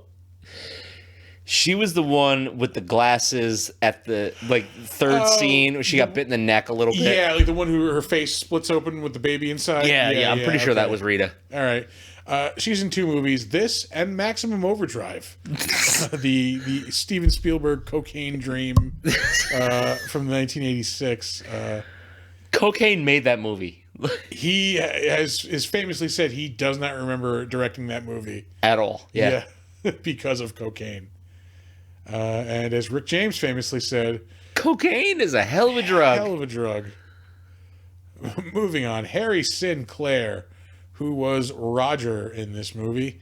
I'm going to say probably one of the street toughs, I'm going to say. I think the reason I saved him is because he's Isildur in two of the Return of the Rings movies. Isildur! Doesn't he have the one that the sword that's broken? Isn't that his sword? Yeah, it was sort of Isildur. Yeah, he's the one that cut off the hand of Sauron. Yes, and took the Ring of Power. Yeah. Okay. And he's Roger in this. Yeah. And that's really about it. That is it. He's 11 directing credits. All news. He directed 9 episodes of 90210. But caveat, that is the sequel series. Yeah. The reboot of 90210. He also directed Topless Women Talk About Their Lives, which we have to click. Jesus, that starts off on a bright note. Woof! Liz has missed an appointment to have an abortion. She has to keep her child, and neither her boyfriend, Jeff, nor child's father, Neil, are too happy about it. Jesus Marimba. Wow! Not what I expected from that title. Yeah, I could see 90s me being, like, upset that I taped this, like, late night on HBO or, like, Cinemax or something. And didn't see a single tit. Not a tit. Yeah. Abortion movie? What the? I mean, hey, maybe it's pretty good. Who knows? Sure, it's great. Brian Sargent is a Brian very familiar name. Sargent, he was vet in this movie. I don't remember any vets in the movie. The vet. Yeah. Anyway. Was that Heinrich? Maybe. Yeah, maybe that's who he is.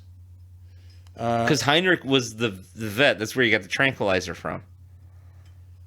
Yeah, he gives him the jar. So he's probably Heinrich. He is a spider voice in Desolation of Smog. Isn't that Shalab, or is that... No, that's Return of the Ring. Or Return of the King, I mean. Shalab was Two Towers. Okay. I knew it was the original trilogy. Lord of the Rings. Yeah. It was the Lord of the Rings. Yeah. Like I said earlier, I view them all as one movie, so it's hard for me to go like, this happened in this movie, this happened in this movie, this happened in this movie. I just remember we snuck in a full-size pizza to see the Two Towers. I don't know how the fuck we pulled that off, but... Anyway, he was also in Flight of the Conchords, the TV series on HBO. He played the New Zealand Prime Minister. Aside from that, the Dark Knight TV series, wouldn't you know? Mm-hmm. Ted Sandyman in the Fellowship of the Ring Extended Edition. Mm-hmm. Legend of William Tell, wouldn't you know it? Ray Bradbury Theater, probably, I'm going to say that filmed in New Zealand because everybody was on that. Yeah. He's in not only this movie, but Meet the Feebles as well. And that's really about it. Who the fuck was Ted Sandyman? Hold on. Yeah, that sounds like his scene was cut along with Tom Bombadil.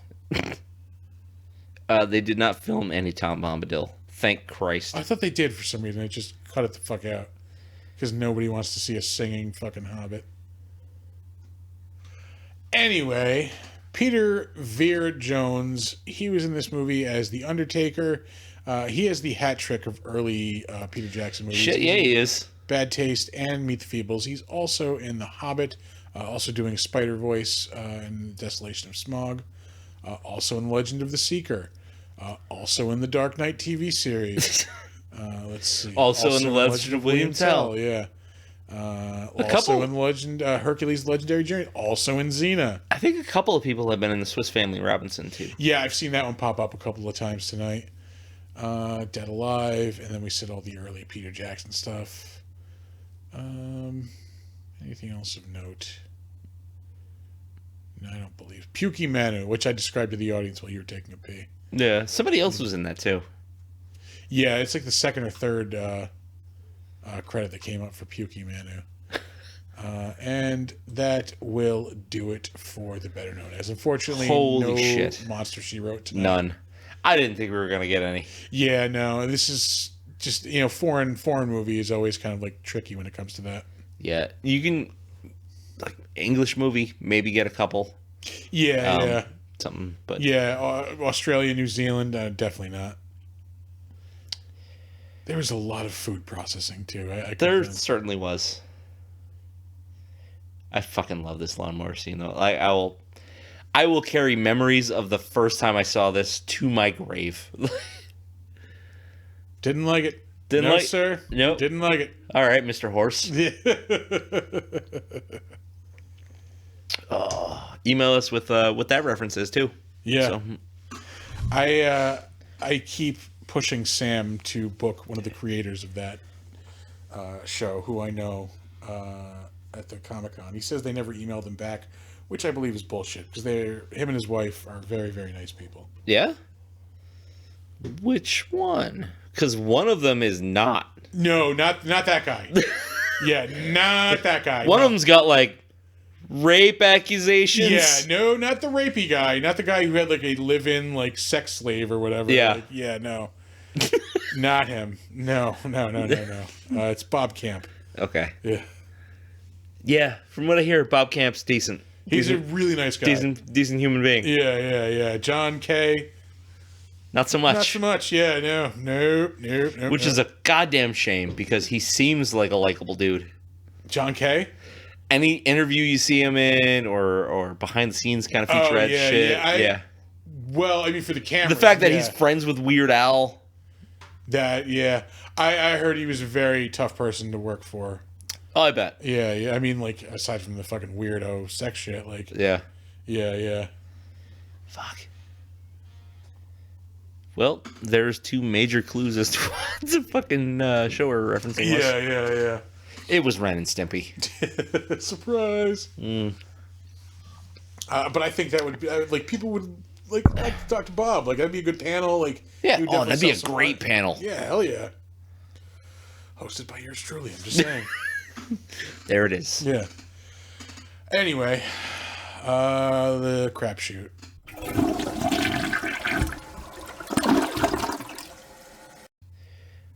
This entire episode has been a crapshoot. We've talked more about everything other than this movie. Other than the movie, yeah. Very much like Rain of Fire. Yeah. Where we talked more about Tombstone than Rain of Fire. Genuinely got excited when I posted like the teaser for that. On Oh, really? Yeah. Like, don't get too excited because, well, I mean, we didn't shit on it, but we didn't love it. Like, it was. I will say it was better than I remember it being. Yeah, like we said in the episode, much better than we remember it being. But Jerry Butler. Yeah, it's. Yeah. Like, we need a palette. Although, like, again, we had Ed Wood last week, and that was awesome. But anyway, we need a good monster. Ed Wood was good. Yeah. We need a good horror monster movie. We'll have to look on the list and find one that's, like, good. Because, I know there's a bunch of shit on there. Yeah, I was looking at, like, what we have, like, tentatively scheduled, and, like, none of those are, like... I'm like, damn it. Yeah. The last one on there is decent, but I don't know if I want to do that right now. I don't even know what it is. The very last one on the bottom. I can't see that from here. Are you crazy? Oh, it's a classic. I don't know if I want to do a classic right now. Okay. It has been a while since we've done one. The last classic we did was The Mummy. Yeah. And that was a while ago. That was like was it the 20s? Something, yeah. Might have been the 30s. I think it was like early 30s. All right. Whatever. It's all good. Yeah, I don't know. We'll figure. Maybe we will do that one. I don't know. This is so... Again, we're talking about anything but the movie. This is so inside fucking baseball right now. Well, we're on the crapshoot. We'll talk about whatever the fuck we want. Yeah. What we're really going to talk about is how delicious these Newcastle brown ales are. Delicious Newcastle. It's the fucking star beer. I've had 3 already. This is my second. My 4th beer overall. Along with some other things. Oh, which... No, that's not my segment. Oh, a certain device is coming out. Oh, yes, weird. My beer drinking device. Oh, yeah. Yes. Lung beer. Yeah, I don't know. Like, this just... I mean, as far as, like, other types of things that would... Evil Dead. Just watch Evil Dead. If you're in, like, the mood for, like, this type of movie, go watch Evil Dead 1 or 2, or even Army of Darkness. 2 or Army of Darkness would be more akin to what this is. A lot of people forget that Evil Dead 1 was not a comedy. Yeah. There was nothing funny in that movie. Yeah. That's a straight-up horror movie. Yeah. 2 was where they introduced some of the slapstick shit, and then 3 was where they took it over the top. Then you have Ash versus Evil Dead, which is, like, super over the top. But I still enjoy. I like that show. I wish I could say that I loved it. I didn't love it. That's a bummer. I think it's because they just went too crazy. Like, they went too wild. And I preferred the horror to be the predominant part of the Evil Dead stuff. That new movie is getting, like, really good buzz. Like, Evil Dead Rise. I haven't heard anything about it. Oh, it's supposed to be fucking good. Yeah? It's coming out soon, very soon, I think. What is it supposed to be? Like a No like idea. a sequel or a? I think it's a sequel. I think it takes place in like a skyscraper type of thing. What the fuck? Let us go to the internet.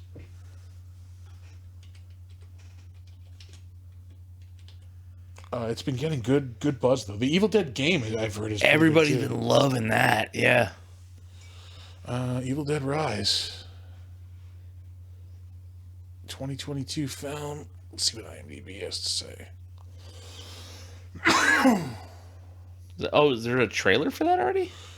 Twisted tale of two estranged sisters whose reunion is cut short by the rise of flesh-possessing demons, thrust into a primal battle for survival as they face the most nightmarish version of family imaginable. Sam Raimi is credited as a writer.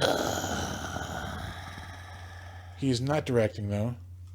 Is that Alyssa Sutherland of the Sutherlands?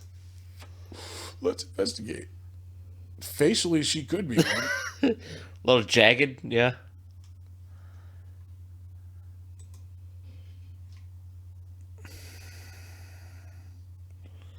I would say no. I don't know. If she was in She's doing Vikings, modeling and stuff. man, Vikings was such a good fucking show. Never saw it. Um, I'm gonna gamble and say yes. yeah. Towering height. I would assume that they would have referenced that in her bio, though. Yeah, that's actually true. You know what? There's gonna be like a trivia or something. Trivia, also a model. Yeah, that would have been in trivia. I'm Yeah. gonna say. Probably just a quinky dink. It is spelled the same though. Yeah. No, she was born in Australia, so I'm assuming no. Oh yeah, no. Yeah, no. Anywho. Yeah. It's all good. I have not seen all of Vikings. I saw the first 3, maybe 3.5 seasons. Yeah, I've never seen it. And I really enjoyed it. What's cool about it is they actually like continue a timeline. It's not just like these characters for the whole thing. It's like these characters, and then this character's son grows up, and then you see him in his like formative years, and then as an adult, and then blah blah blah. Yeah. So that's a cool way to do it. Totally historically inaccurate as shit, but contains historically accurate figures in history. Okay. Like in the first season, the main characters Ragnar and oh Jesus Christ, I can't remember his name. Like they present them as like brothers, but they were two totally different like timeline generations. But they were real people who lived during the like the Viking era. So there's nods to actual history, but then they dramatize the entire thing, which is fun. All right. I know stupid shit about history. It's fine.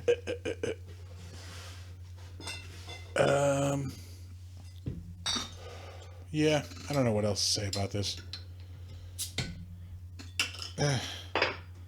Yeah, I mean, like, I'm gonna recommend. Like, I can't recommend that you just watch this movie. It has to be like you said. It has to be in a group setting. Like, have a couple of drinks. Like, yeah, that's the only way this plays. The only way this plays out well for anybody. yeah. Like, this is a party movie. This is not a Saturday afternoon throw it on. This is not a nighttime movie. This is a. I could definitely tell you it wasn't a Saturday morning movie. Like, no.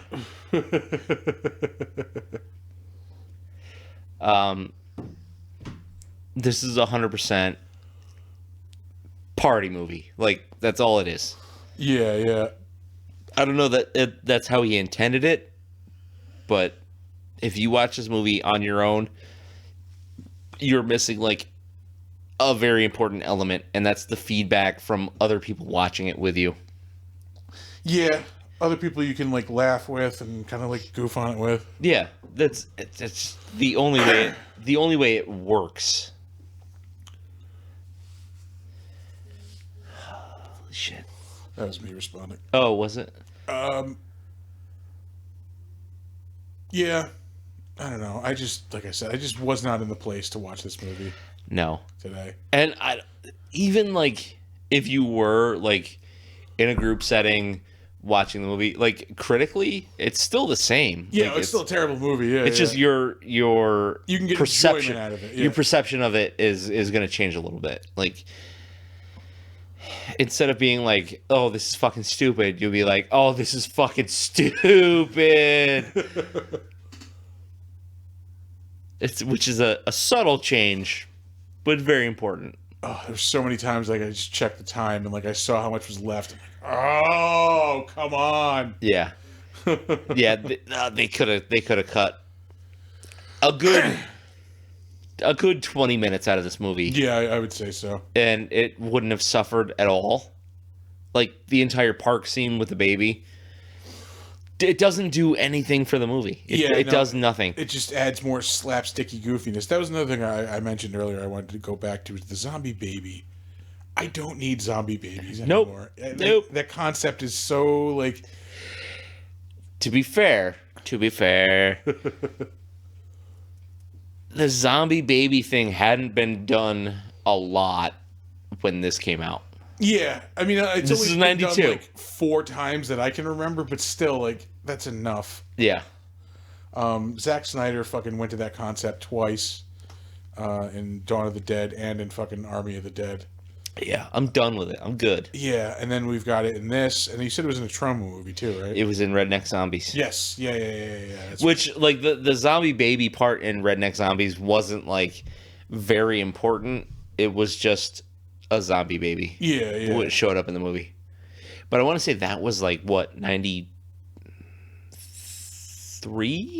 So it might have been after this. It might have been. This was 92. Yeah. Hold on.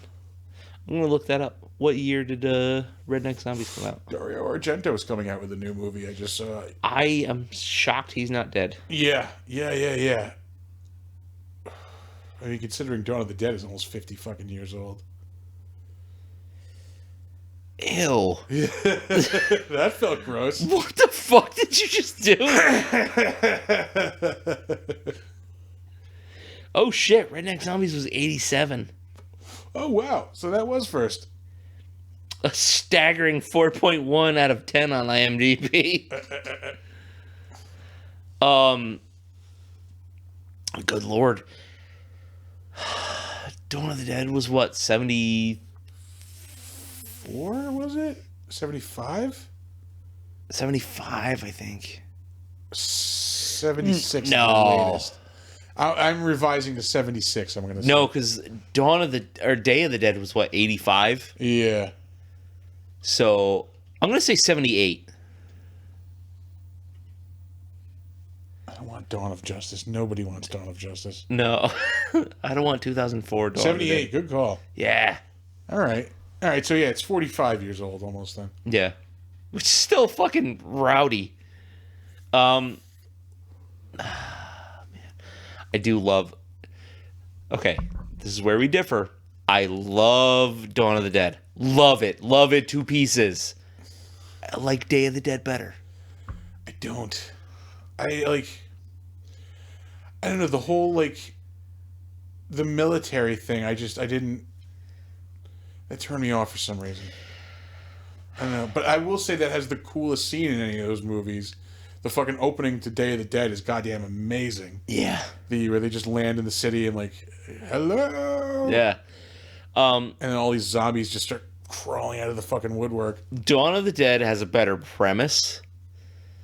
Day of the Dead has better special effects execution and drama. I also very much don't like Bud. Oh, I love Bud. Don't like him. Why? Nope. I don't need the smart zombie. Don't need the smart zombie. Okay, I don't give a fuck if a zombie can learn. I don't give a fuck. That's why I didn't like that in Land of the Dead either. Like I don't need the. Well, smart Land of the Dead zombie. was a continuation. Yeah. So like, if Bud can learn, Big Daddy can learn, and then Big Daddy can teach other zombies. Don't need it. I want my fucking zombies mindless and fucking just flesh hungry. Yeah, I get that. I 100% get that. I'm a zombie fundamentalist. But without adding the Bud element, it just kind of gets stale because you get the same shit every movie with a different setting. Yeah, but I mean, like, you don't need to fucking go into the zombie. Like, you could have the zombies be the backdrop. You can still have the tension between, like, the military and the humans. The military and the humans. The military and the civilians, Yeah. And, like, have that be the story without, like, we're trying to teach this zombie. And, like, I don't need it. I don't need it. Well. Although I will say I haven't watched Day of the Dead in a very long time, so I probably should give it another chance. I think it's still not going to top Dawn of the Dead for me. I mean, like it probably won't, but I think you might get a newfound like respect for it, especially the quality of the special effects, because they really ramped it up in that one. Yeah. Like my biggest gripe with Dawn of the Dead is the cartoonish crayon the blue red zombies. fucking blood. Oh yeah, it's like almost orange. Yeah. Yeah, like it was bad, like really, really bad. And I try not to let that take me out of the movie, but it just looks so shitty that I can't help but think like they should have done something different. Like they should have looked at this blood, went, this is not going to work, and then either added something to it. I think it was missing green in the formula, but it was also too like green or black, just something to make it darker. It was too opaque, and it just I don't know, it didn't work. The blood in that movie just did not work. Yeah, I will say it does look very weird, but that like if somebody's wearing a black shirt and they get shot, and you see red over top of a black shirt, yeah, I'm out. Like it's done. Like you done fucked up. But that was like it was like budget blood that they bought from someplace else. Like Tom Savini didn't make that blood. I remember like the first time I watched that movie, just being fucking terrified. Like, no, I was in high school when I watched it. Oh, really? Yeah. When did I see that? I think I was in middle school. I bought it because it was like super cheap. Yeah. And like I'd never seen it. And like my only like, see, I remember when I was a kid, my parents had rented it. And I just remember seeing the case in my living room and being like, this fucking like this looks scary as shit. Because it was the transformation of the one military guy. Like it was like a 3 like panel thing. Yep. Where he's like normal and then looks kind of like a zombie, and then like in the third panel he's like straight up zombie. And I'm like, yeah, whoa, what the fuck? And I even asked my parents like, what is this? And they're like, you can't watch that. The first time I saw Dawn of the Dead, my dad had rented it, and we watched it together. And before he put it on, he was like, "This is gonna scare the shit out of you." And I loved it. Like as much as I love Dawn of the Dead, I praise Day of the Dead more. But I love Dawn of the Dead. Like I don't ever want to take anything away from it as a movie. It's a horror movie classic for a reason. Like it is a very special movie. There are things that it kind of falls short on that Day of the Dead gets better. Like story-wise, like overall story, Dawn of the Dead is better than Day of the Dead. Yeah. But as a horror movie with like more tension, better special effects, Day of the Dead is definitely superior. more. I mean, everybody's bottled in, so like it's just this natural fucking tension. Which I mean, they both have, but Day of the Dead presents it in a more less so in Dawn of the Dead because it's only the 4 of them in this giant mall. 3 of them eventually. But there's the internal tension between the characters in Day of the Dead that really plays it like way up. Like you get the scientist versus the military right off the bat. Like everybody hates each other. Yeah. But then like there's the crazy dream sequences and all that other shit. But like, I don't know. They both rule. Like it's one of those things where like they both are fucking great, and they're both great for different reasons. The reasons that Day of the Dead is awesome are just the reasons that permeate my being a little more. Like, it's whatever. So I love the like in Dawn of the Dead where everything's like still kind of just barely hanging on by a thread. Yeah. Like I love that. Like it's just, you know, we're still trying to go, like there's still TV, there's still like people trying to live, but at the same time everything is completely broken down. Yeah. Like just that sense of like nobody knows what the fuck to do. Mm-hmm. There's just no hope. Yeah. Like, you know, and whereas like Day of the Dead is, they're more like, they're just more into the lifestyle of like, okay, this is what they're dealing with everything being gone. Yeah. Whereas like Dawn of the Dead still has that hope of like, well, maybe not everything is going to go away. And like, right. No, it's going to go away. And then I actually like Land of the Dead because they're trying to rebuild. Yeah. They're trying to recreate that thing, and it's not going to work. But yeah, because you've got this like weird power hungry vacuum going on with Dennis Hopper. Yeah. And fucking John Leguizamo. I fucking love John Leguizamo. He's so good. All of his one man shows that he did for like HBO and stuff.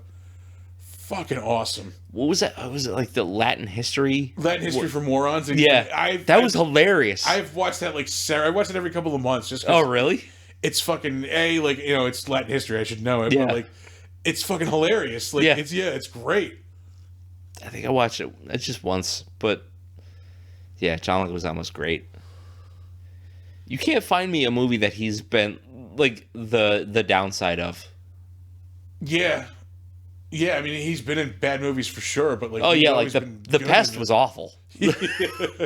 He's the best part of it, though. Yeah. Mario Brothers, terrible. Still enjoy me some John Leguizamo in that. Yep. Spawn, fuck that movie. Kind of love it though too. But John Leguizamo's great in it.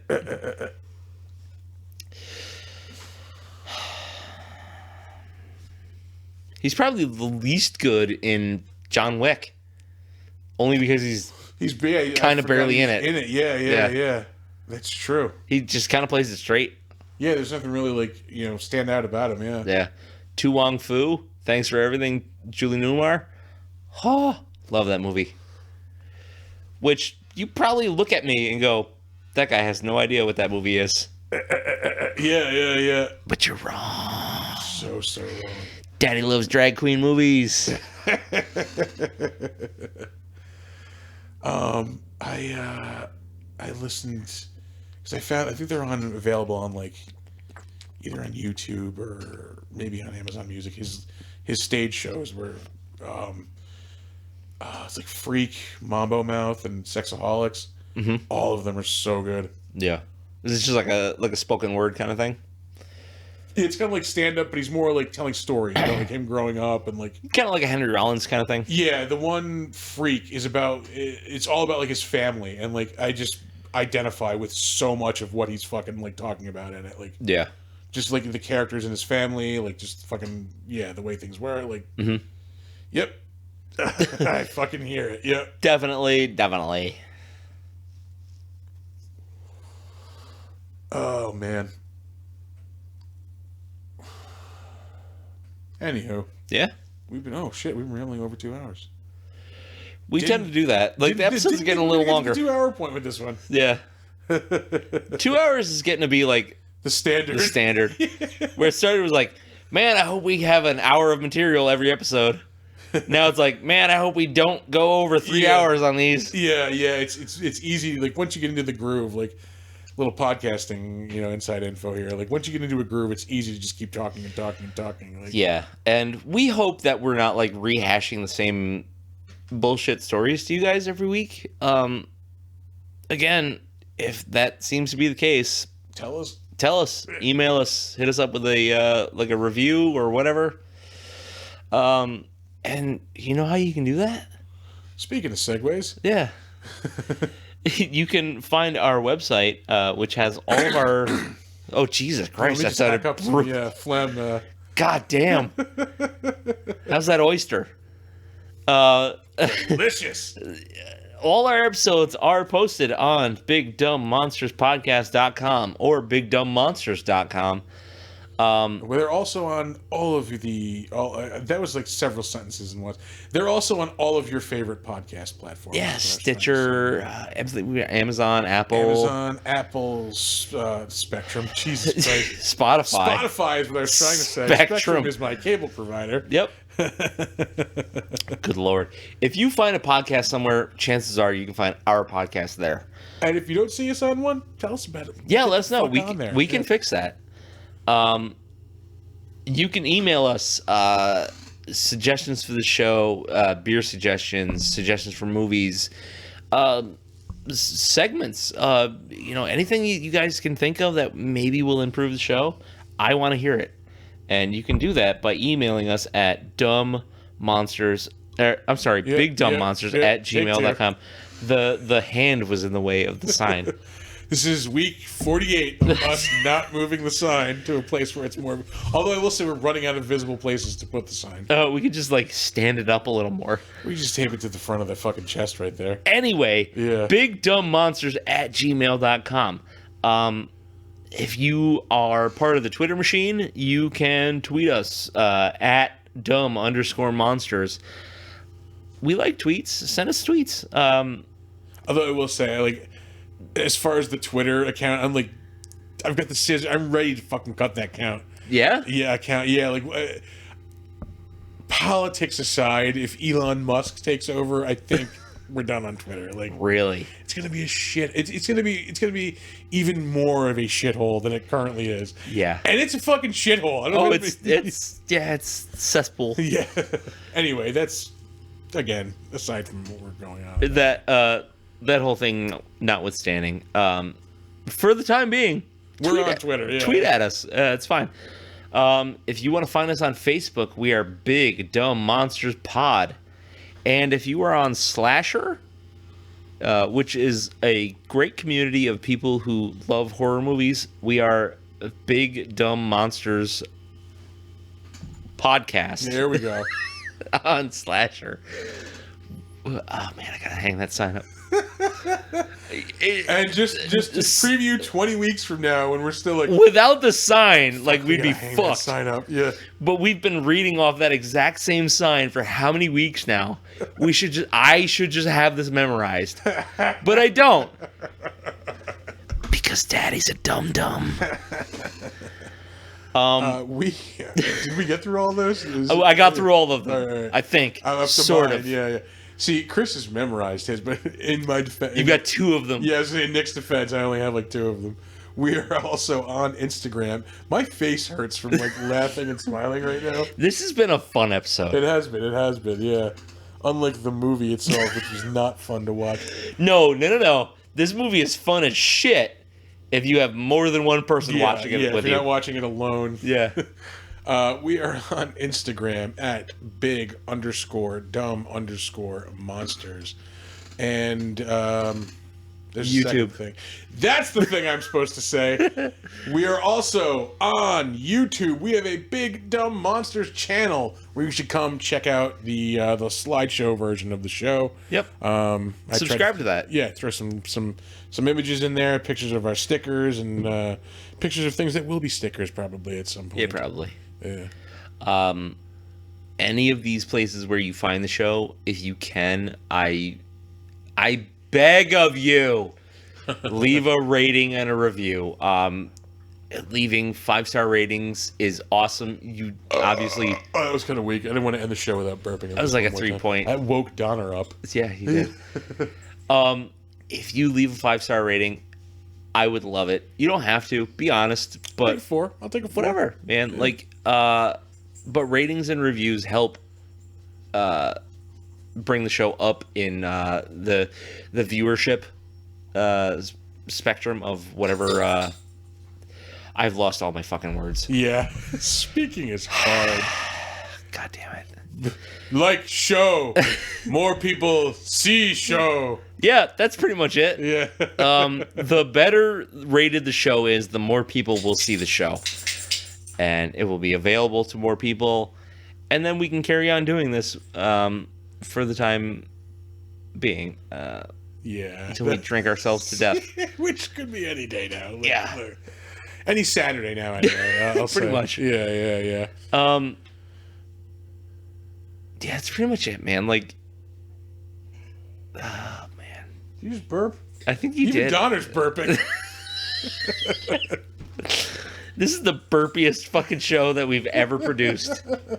And I am both sorry and ashamed and proud. Yeah. All these things and so much more. Yeah.